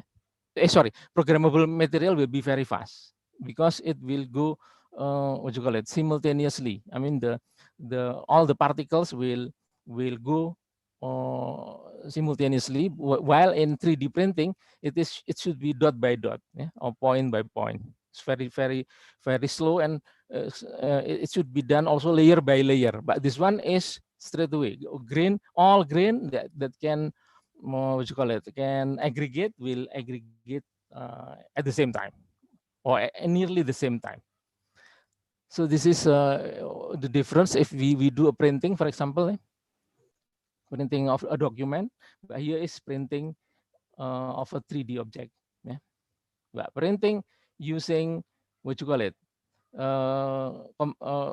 programmable material is different. Yeah, we will see later the picture. Yeah. There are 3 strategies that are already done by the researchers around the world doing this programmable material. Is the first one is using large collection of mini computer or small computer, and then strategy number 2 is based on polymer molecules or macromolecules, which is able to somehow to what you call it, to memorize the shape. Yeah.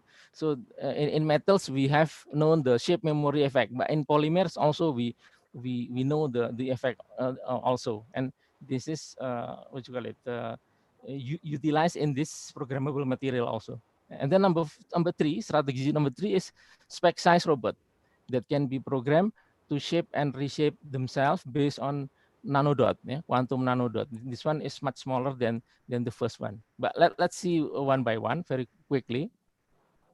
How to store program inside the grain? Yeah, because if we want to program a material, then we have to keep the program inside the grain or the what you call it, the crystal. Yeah.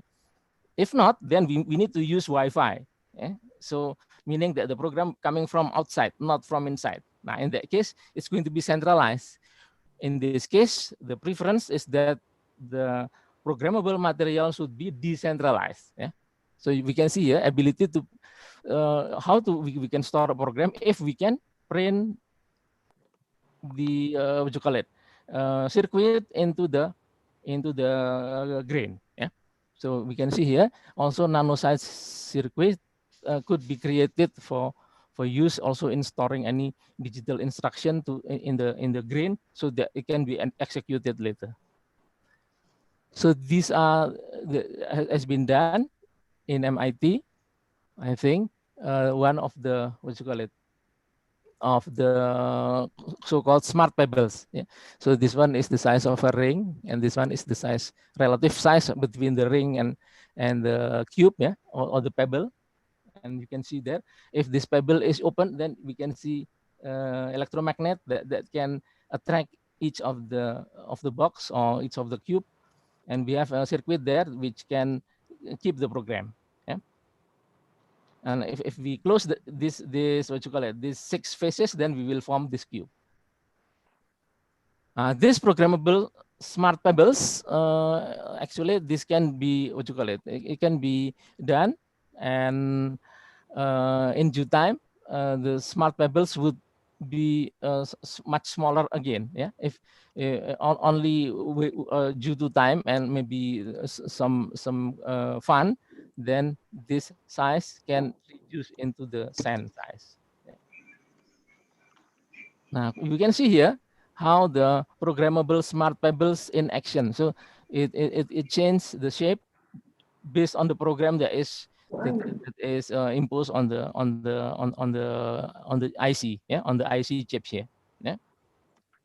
And the attraction is based on this electromagnet. See, yeah, there should be a video, but I I haven't downloaded the video, so I just take the pictures here, snapshot of the process. Now, forming solid materials, as we know, normally is coming from atom, which is CVD, for example, atomic deposition, and then physical deposition, PVD, and then sometimes also material can form from powder. We call it powder metallurgy. It is also known in ceramics also, kan? And then from liquid, it can be formed from precipitation, crystallization from a solution, and sometimes also from colloidal, from a colloid. These things that we know from our experience on dealing with materials, yeah. But in the programmable material, the what you call it, the process is different, yeah. See here, crystallization and agglomeration can also happen to lumps, forming a big lumps, and this is very common, yeah.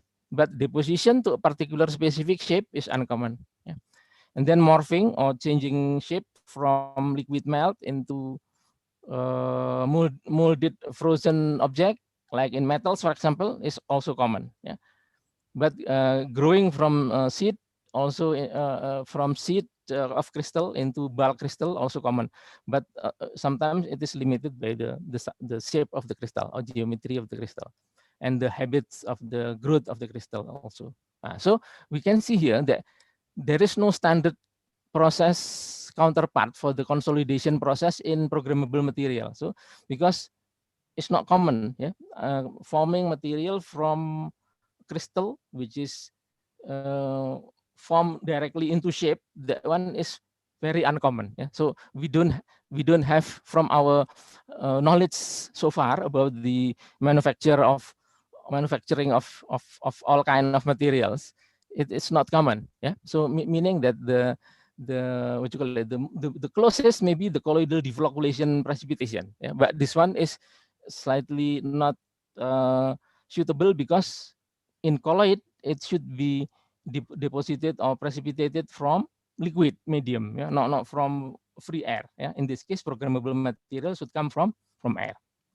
So maybe the best what you call it, similarity of programmable material process is this one. Is again science fiction, the teleportation of a human being or whatever object, yeah, from one place to another place by using a program and then appear in another place, something like that. Yeah? So something which is not common. Yeah.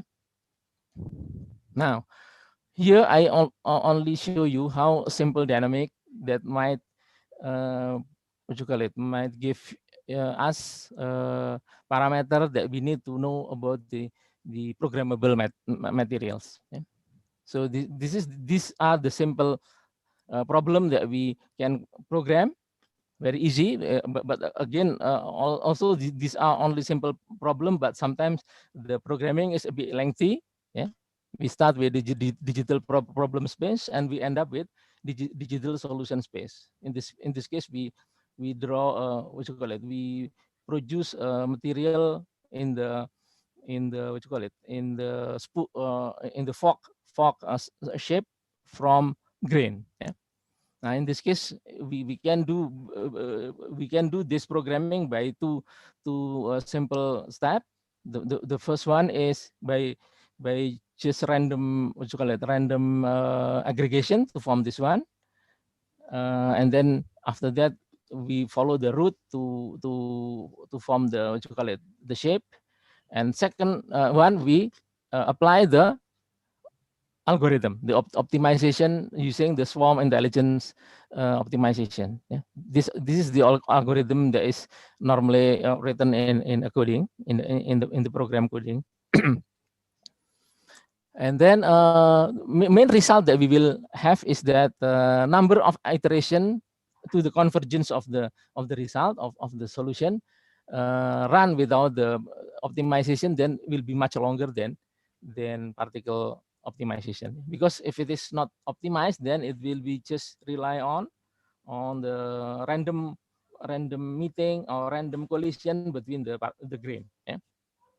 So formation of intergranular this one is again my my concern about this programmable material is that the positive feedback that is forming a bond really require forces. In that case, in the first case, we use magnetic and electromagnetic coil to what you call it, to bond between the particles or between the grain.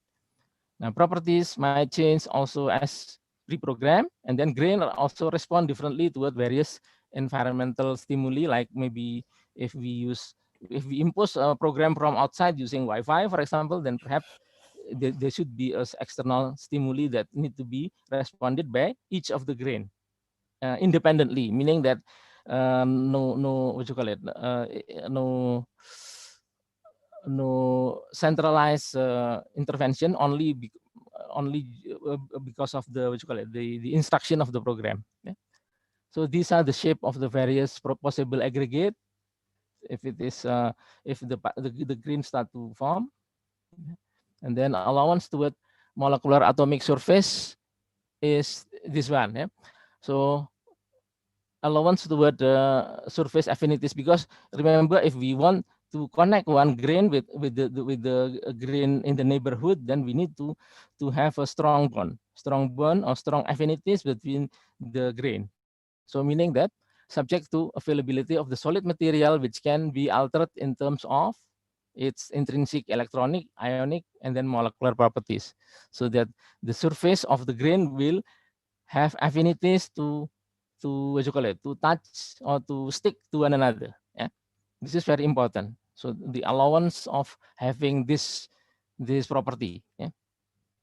Now, to alter that one, we need this for what you call it, 7 interaction. Yeah, from the dipole moment, from the dispersibility, and then from the hydrogen bond, from polarizability of the electron, and then after that the permittivity of the medium, and then hydrophobicity or the non-polarity. Yeah, after that we have a van der Waals interaction also. We need all of them. We need to be able to control in such a way that the grain can attach to one another. Now let me conclude our my presentation here. First is that certain animal, bird, fishes, and then ant, maybe also some other bees, for example, have a collective swarm behavior. And then each of them having collective swarm behavior, and then the swarm behavior, we call it swarm intelligence, could be used to solve and optimize hard computational problem. And then programmable material execution should be optimized by using swarm algorithm here in order to realize its convergence. Because if it is not optimized, then it's going to be very long, and sometimes not converge but diverge. Yeah? Meaning that the system become not what you call it, not attaining the solution, yeah, but away from solution. Yeah? We call it diverge, but this convergence is things that we want. Yeah. In that case, we need to do the optimization using the swarm intelligence. Yeah. There is no known standard material process that is comparable to that of process in programmable material. Yeah. We don't know any manufacturing process available now which is can be compared with the programmable material, because programmable material is forming grain from forming a shape from a grain which is stick to one another and not very strong, only in the strength of electromagnetic force. Yeah? Next conclusion is that the latter, this one, the what you call it, the absence of equivalence in our everyday technology will limit the performance of the resulting product in service as full functional material, meaning that the material which is what you call it, synthesized by this programmable technique, meaning it's not really what you call it, in full capability to what you call it, to perform as a functional material. Yeah. So far, the product derived from programmable material, this is important, are more suitable for rapid prototyping only, rather than real functional component. As we can imagine, the grain is really hollow, kan?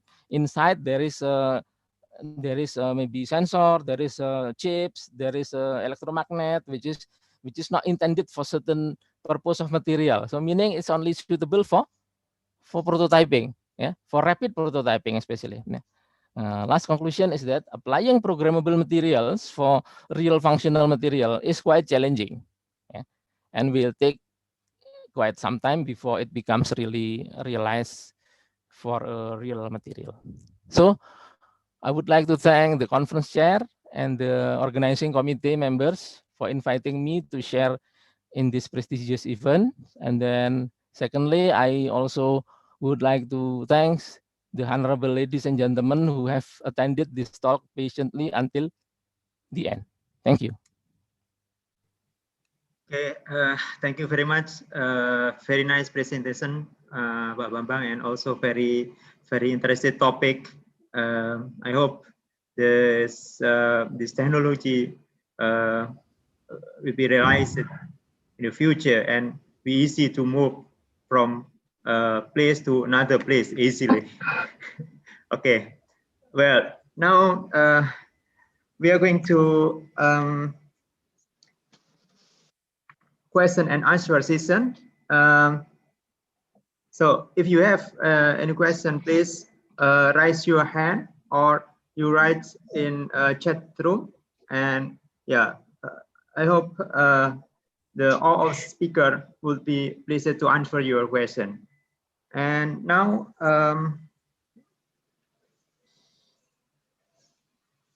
we already has some question. First question to Prof. Ito. Is the technique can be adopted to polymer and carbon composite specimen? If yes, what are the precautions that need to be noted with caution? Prof. Ito? Yes, thank you for your question. I already wrote the answer. Yeah, yes, of course, the test can adapt to the material such a kind of the resin, but the testing force is very small, so a little bit difficult. But we can do that. Yeah, so actually, I'm doing the test using the epoxy resin, whose diameter is 3 millimeter. The very small size specimen, but we can do the test. That's the answer. Thank you, Prof. Thank you. Okay. Thank you, Prof. Ito. So it means that the technology can be adapted to polymer and carbon composite specimen. Yes. Okay, the second question from Dr. Bambang to Dr. Rozik. Okay. Is there any collaboration between Batan and institution in South Africa? Yes, what is the specific name of institution? So this question from Pak Bambang, yeah, Dr. Bambang to. Yeah, thank you for the question from Dr. Bambang. Yeah, unfortunately, nowadays we don't have any collaboration between Batan and South Africa, but the engineer who will involved in the development of HTGR now work in IAEA, and Batan has many support from IAEA expert. So in the development of HTGR in Batan, we have and support from IAEA through the international collaboration. Yeah, but for the bilateral collaboration, we don't have yet. Yeah. Thank you, Pak Rosik. Yeah, you're welcome. Okay, thank you, Dr. Rozik, for the answer. And the next question from Muhammad Kevin. The question to Dr. Bambang Ariwayudi. Have just watched it 4D printing with programmable materials, and I watched that they use 3D printing to form the shape and dissolve the object into the liquid. What kind of the liquid that's suitable to form the programmable material? Is it not detrimental of ICC in programmable materials that has been dissolved into the liquid? Actually, this topic is very interesting for me. So this one is a question to Dr. Bambang about the liquid. Yeah, what kind of liquid that can be used in the programmable material? Okay. Okay. Thank you. Thank you for the question. It's very good question. Actually, so far I haven't read yet the what you call it, the process which is conducted in liquid, because if it is conducted in liquid, then there will be a problem of the what you call it, liquid tightness of the grain. Yeah, because there are many small component inside, like chips and maybe electromagnetic and some circuit that is printed on the wall. If it is intruded by liquid, then there will be a problem of short circuit. Yeah? Unless it is using maybe the what you call it, the solvent, organic solvent. If it is organic solvent, maybe less. Yeah, the problem is less. But again, the what you call it, the process need to be. If it is conducted in liquid, then it should be what you call it, liquid tight. Yeah? Liquid tight, airtight. So meaning that the grain need to be sealed completely. Yeah. Now, if we talk about the colloid, then this is maybe possible. Yeah. The process of colloid, but of course, colloid is not really easy to program. Yeah? Because again, we need to introduce the what you call it, the memory, the memory chips for memorizing the program, for storing the program inside the grain. Yeah. Again, as I mentioned in my conclusion, the last conclusion is that if we really want to what you call it, to implement the programmable matters, then we need to take some times and maybe hard work research again. Yeah. Thank you. Is that answering the question? Hello, Muhammad Kevin. Yeah, I hope it answers the question. Okay. Or if not, then maybe you can formulate again the question, reformulate again. I personally say that it has answered my questions, sir. Okay. So I think it's enough to discuss it. Thank you for the explanation. Okay. Thank you. Thanks for the question as well. Okay. The next question, still to Dr. Bambang. This related to our body. So it's our body also built by this programmable matter. So, so for example, our immune system react to antigen. Yeah. From this case, can also mimic this kind of living substance mechanic to programmable material. So this question to Dr. Bambang. Yeah, this is also very good question and very good idea as well. Of course, our body is the what you call it, the ultimate programmable materials, because the program itself is also stored inside the DNA, and the program is not only transferred through the what you call it, through the Wi-Fi, but it is transferred through the cell from generation to generation. Yeah, so we need to appreciate this really what you call it, really exciting and really magnificent system of programmable materials, especially living materials. Yeah, because the program is of course from the DNA. Yeah? And the what you call it, the program is always kept inside each of the grain. And remember, our grain is of course the cell. The biological cell is the grain itself. Yeah? And then the grain form the organ, and then the organ form the what you call it, the set of the organ, and then the organ form the set of the organ form the whole body, and so on. Yeah, thank you. This is very good question, and very what you call it, inspiring, because it's related to our existence as a living system. Yeah, thank you again. Okay, thank you, Dr. Bambang, for your answers. I have a question to Prof. Ito. Prof. Ito?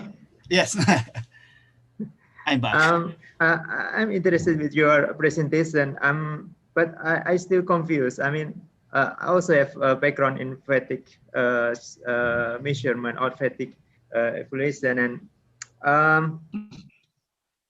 in your presentations about proportional and non-proportional. Yeah. Okay? Yeah. So this one is depend on the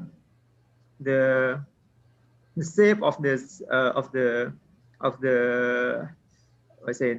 sample, or depend on the direction of the load. Can you explain this? Yes. So depending on the loading path. So uniaxial loading, this principal direction of the stress over strain is always fixed. So in that case, the maximum shear stress plane is almost the same. But under non-proportional loading, due to the direction change of the principal stress and the strain, the shear plane changed from here to here. So in that case, the interaction between the three systems occur. In that case, we can see the additional hardening. So this additional hardening, of course, depending on not only the loading path, but also the material. So this interaction results in the additional hardening, and which lead to the additional damage. Okay. Is this the answer? Yeah. Okay. Thank you very much, Prof. Ito. Thank you. Yeah. The next question to Dr. Bambang about the limitation or disadvantage of this swarm intelligence. Can you explain about this? Yes, thank you. Question from Pak Rahardian. Rahardian. Is this swarm intelligence has limitation or disadvantage? Yes, as I mentioned before, seems to me that the what you call it, the limitation is only on the strength of the grain. Yeah, the strength of the bond between the grain cannot be very strong, because it only rely on electromagnetic forces. Yeah, which bind the grain. And if we want really so that's why the limitation is that this sort of programmable material is only limited for purpose of rapid prototyping, meaning that if we want to see the design, and then we want to change the design very quickly, and then to change to see the what you call it, the possible change in the shape and so on, only for study, not for real functioning. Yeah, if it is real functioning, then we need to center as well. The material need to be centered, and then after that it will destroy all of the electronic inside. So this one is not really, what you call it, not really useful for functional material. But again, for prototyping, yes, it's very good because we can see really the, what you call it, the morphing from one design to the next design in very close, what you call it, very close sequence. Yeah? So that's why it's still useful, but again, if it is really intended for real function, for a component which is having a certain physical function or chemical function, whatever, then we need to do more, what you call it, more work on this what you call it, avenue of research, I think. Yeah.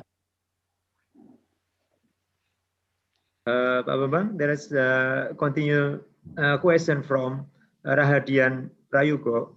Yeah. Okay. Different name. Okay. So this is Rahadian Prayugo. Is there any way that this warm intelligence could be combined with traditional technique, such as origami technique? So this combination between intelligent, yeah, swarm intelligent and traditional technique. Well, yes, this is very good question. I think in Japan there are a lot of this what you call it, research on the origami, especially for ceramics. So starting from foldable green ceramics, and then after that it is fired into mature ceramics in the form of maybe very, what you call it, very beautiful origami. Yeah? This one is really apply. But as far as I know, the origami, this one, which is related to programmable material, is the one coming from polymers, yeah? Not from ceramic, but from polymers. If it is if the polymer in the form of sheet is folded into a certain form of origami, then it will what you call it, sometimes it will form a certain, what you call it, certain shape that can be that can be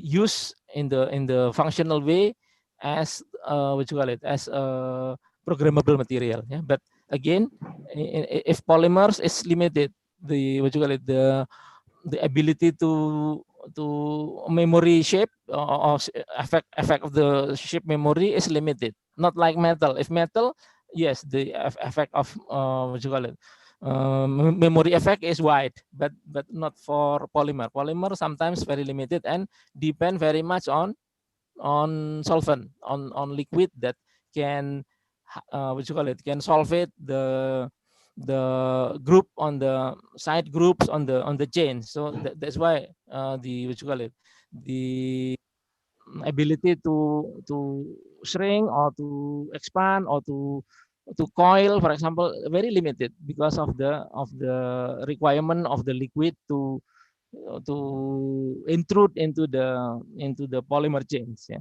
but not in metal. If it is in metal, then the memory shape effect is very wide, very very significant. I think maybe, I hope that answers the question. Yeah? Okay, thank you, Pak Bambang. Oh, there is another question I hope there. this question answer the answer. There is another question there.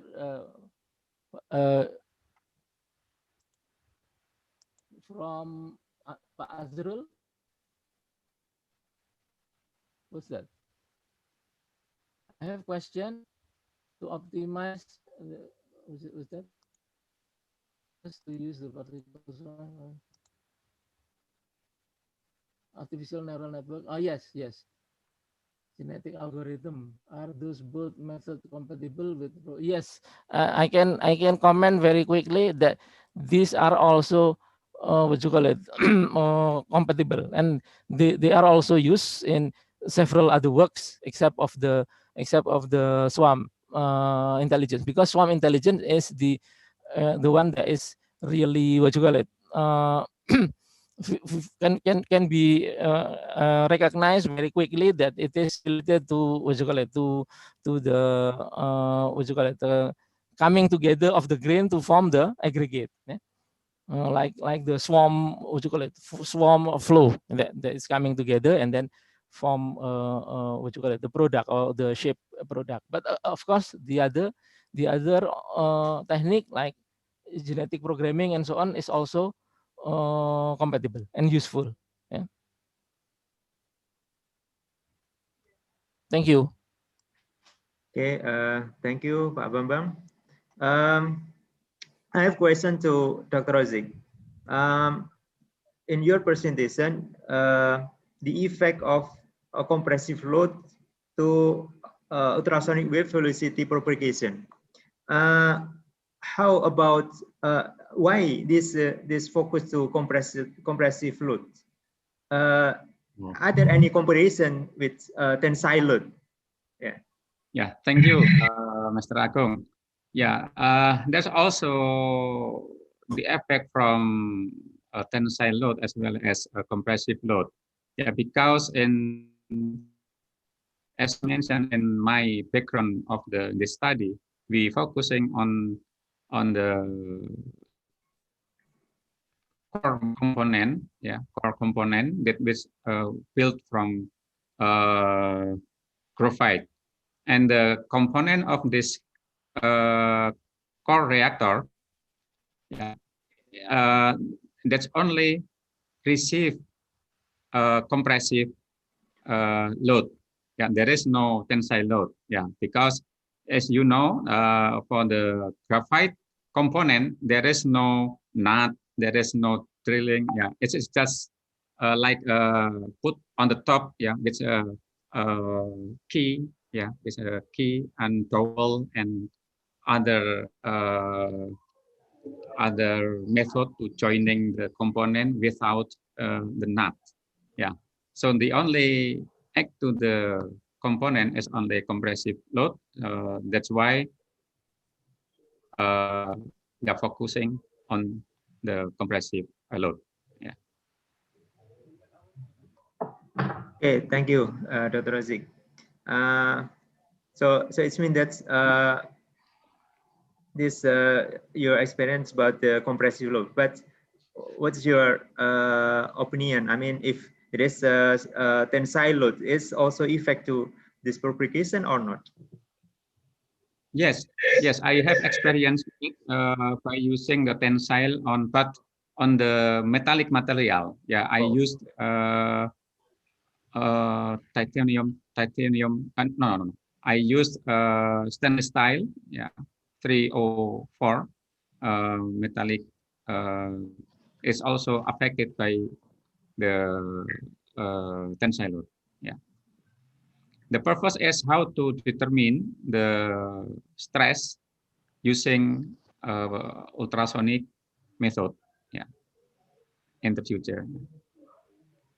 Okay, thank you, Pak Razik. The next question to Prof. Ito. To what extent our knowledge in multi-axial fatigue loading can be extended to multivariable amplitude fatigue loading?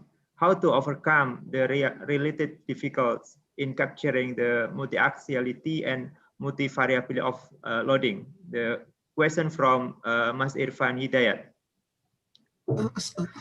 Sorry, I couldn't catch the question. Please give me the question again. Okay. To what extent our knowledge in multi-axial fatigue loading can be extended to multivariable amplitude fatigue loading? How to overcome the related difficulties in capturing the multi-axiality and multivariability of loadings? Okay. So I'm very sorry that the web condition is not so good. Doesn't matter. Okay, so to I think that this is not the answer for your question, but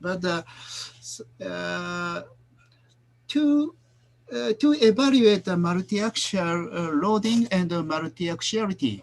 So for the researcher and the engineer, it is a little bit difficult to analyze the multi-axial stress and strain conditions and the multi-axiality.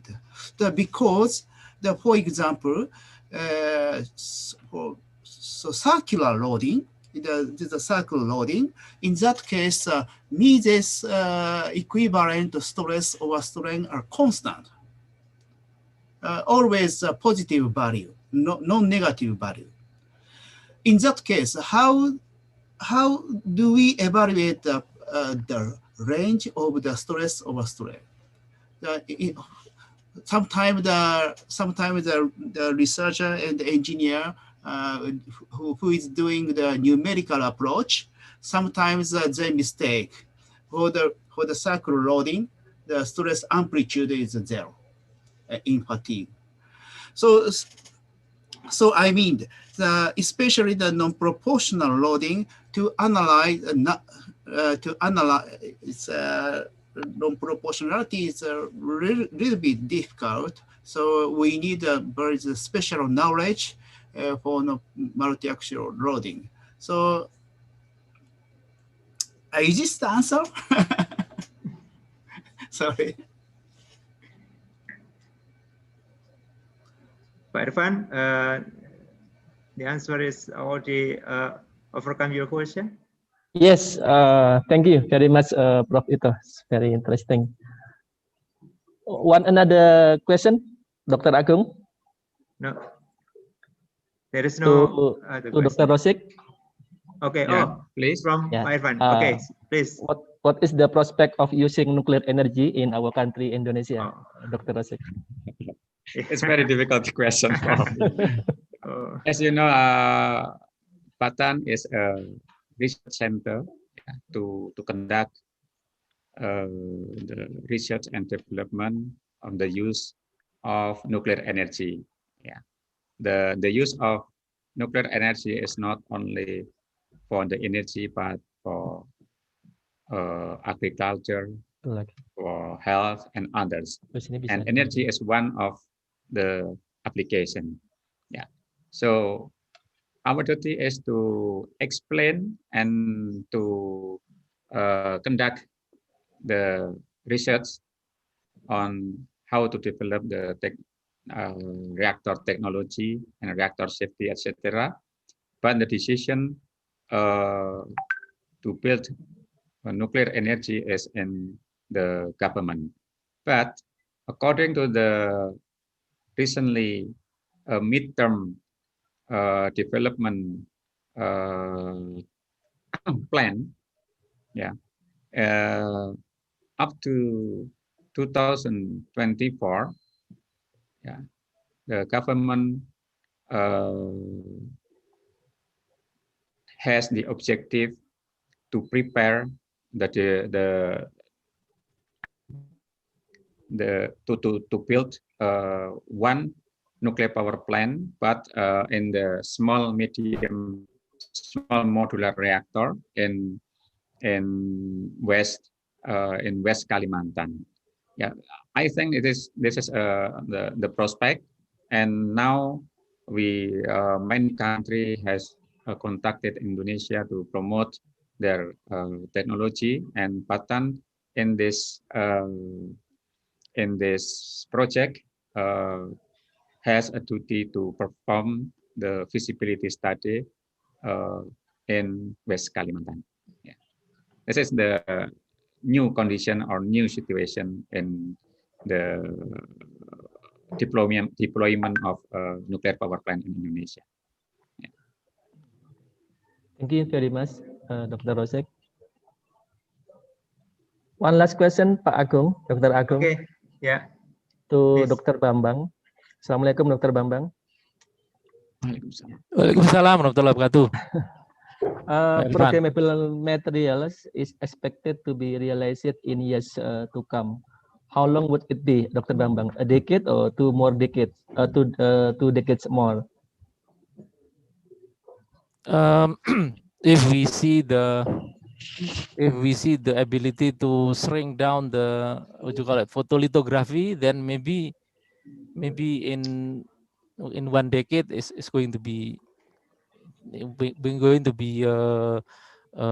you call it, done. Yeah, but again, with all of the limitation, yeah, not as I mentioned before, it should use in really, what you call it, in really demonstrating way or very exciting way, but with all the limitation.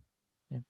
Because of the, what you call it, method to produce is really is actually a compromise between the flexibility of the shape and the strength of the bone. If the bone if the bone is very strong, then of course the flexibility is not there. But if we want flexibility, then again the bone is not going to be very strong. So now, Okay. which one is our choice? Is it Yes. in the real function of materials, we need high strength, kan?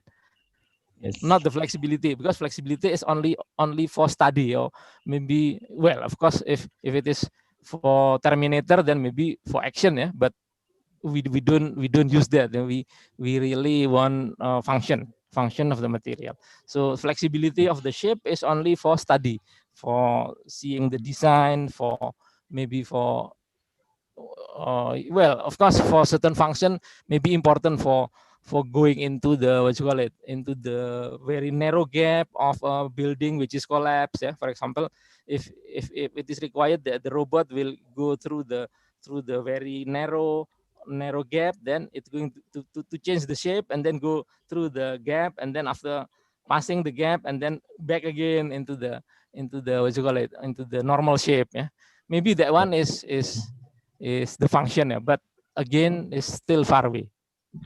Okay. Thank you, Dr. Bambang. Last question. Is the algorithm like particle swarm optimization is the only main component in realizing the programmable material, or maybe there are other aspects that need to be considered?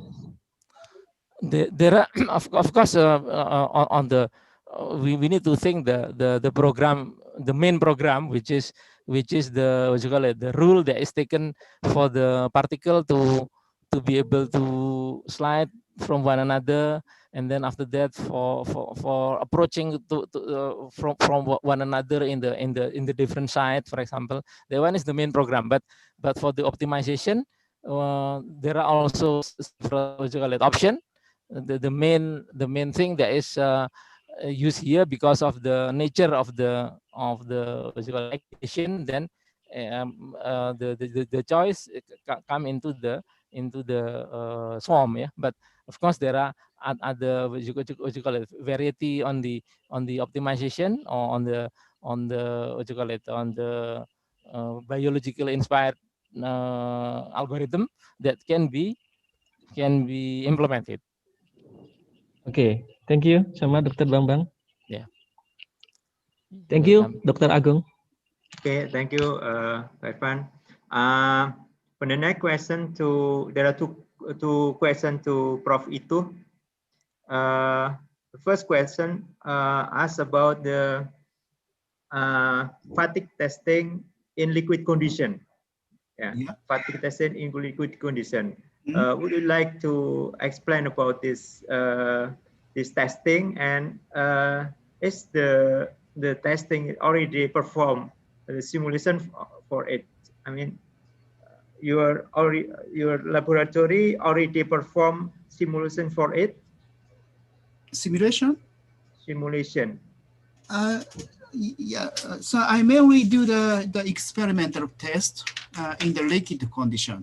But at this moment, we are doing the uniaxial fatigue test in the petrol, in the gasoline.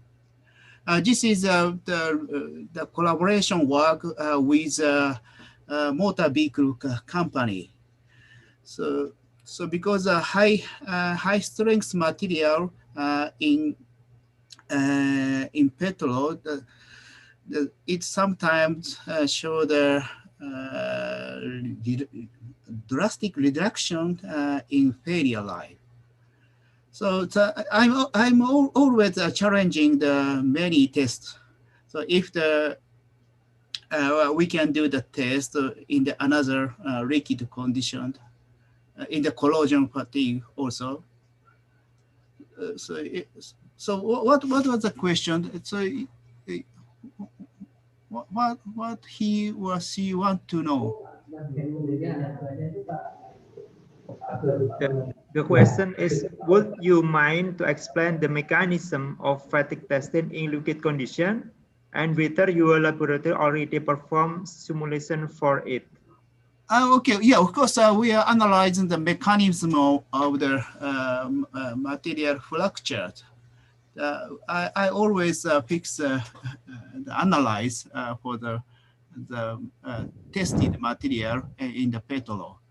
I will publish the one paper very soon.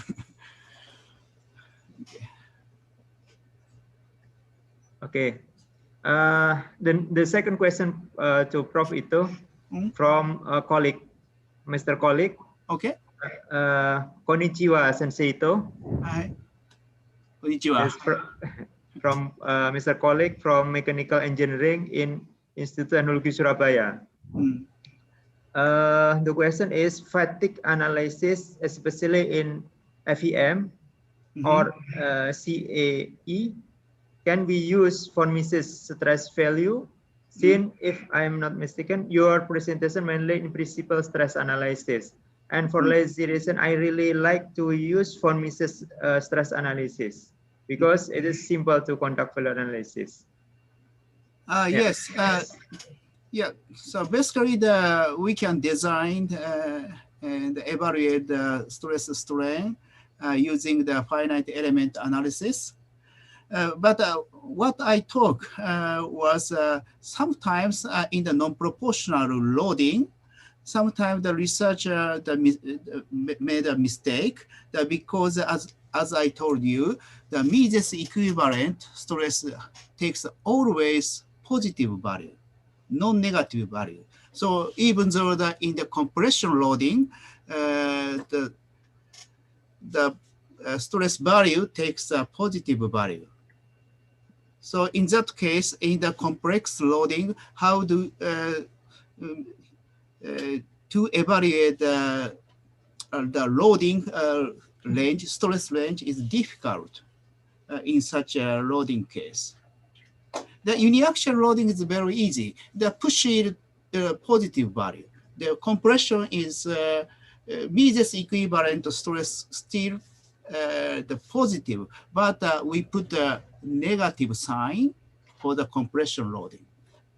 So in the simple loading is very easy to know, but in the very complex loading, how do we put the sign, the plus or minus? It's difficult.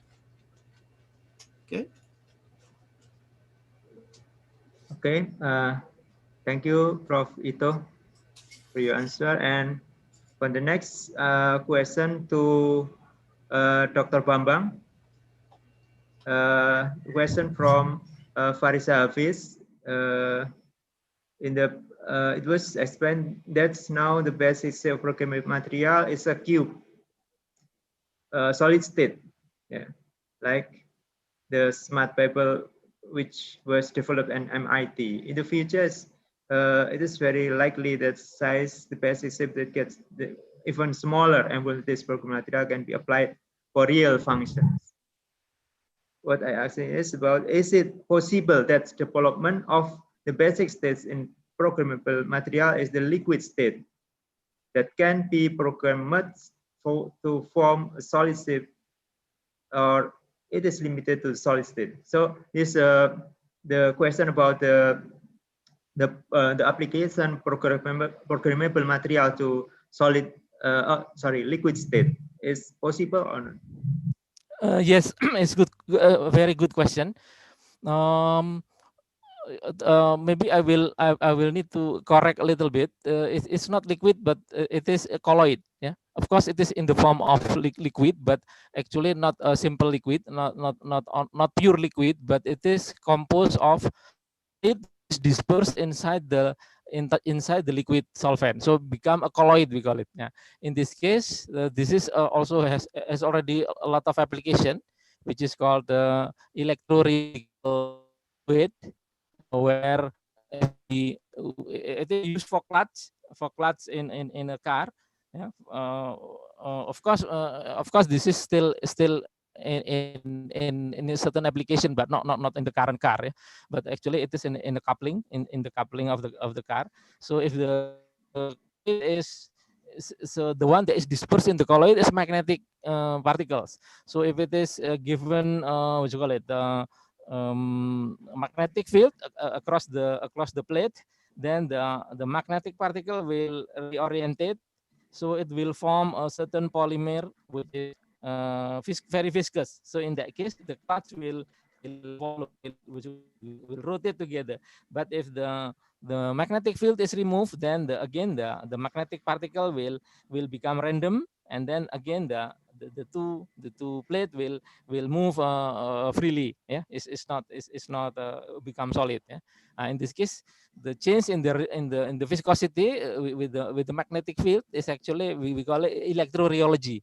So atau magnetorheology. So meaning the viscosity become high if what you call it, if there is a magnetic or electric field across the capacitor or across the plate of the capacitor. Yeah, in that case is also applicable. So meaning liquid is still a lot of what you call it, place to be explored. In this case, to be specific, is not really liquid, but colloid. Yeah, which is related to rheology and viscosity as a function of time. Yeah, thank you. It's a good question. Okay, thank you, Dr. Bambang. And yeah, we are in the end of this session. Yeah, this actually this is a very good, very nice discussion from question and answer from our presenter today. And yeah, I would like to thanks again to Prof. Takamoto Ito, Dr. Razik Himawan, and Dr. Eng Bambang Ari Wahyudi for nice presentation and also valuable knowledge that's shared in this session. And also, I would like to I thank for your active participant to all of participants in this session. And I hope you enjoy this program. And yeah, thank you. Assalamualaikum warahmatullahi wabarakatuh. Waalaikumsalam.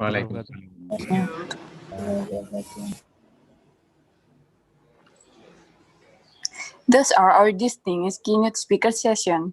Thank you for a very good explanation. May all of the participants here get the value and benefits from the previous session. We would like to remind you again to the participants to fill in the attendance link and feedback link given in the chat. Thank you. Excellencies, after this, we are going to have a session as exciting as the keynote speaker session. But not just machines, even human needs energy to move. So before that, we are going to have a lunch break until 1 p.m. GMT or Western Indonesian time. After you have finished your lunch, we are going to have our parallel sessions. You may go straight to the Zoom breakout rooms plotted in your guidebook, and please rename your Zoom name into the format of room ID _ your name _ your university before you join. Thank you so much. Ladies and gentlemen, after you have finished your lunch, you may enter the Zoom again 15 minutes prior to the end of the break time, because we would like to welcome the notorious Forum Musik Material to come and entertain us. You are more than welcome to sing along as well. Thank you so much. New menu once more again. Before that, we are going to have a lunch break until 1 p.m. GMT +7. Thank you. Thank you so much. Thank you, Prof. Ito, Dr. Razik, Ya, Dr. terima kasih Bambang. Pak Agung. Izin ya. Ya. Bye. Itu kan saya Bye, Prof. Kichona Oeng arigatou gozaimasu.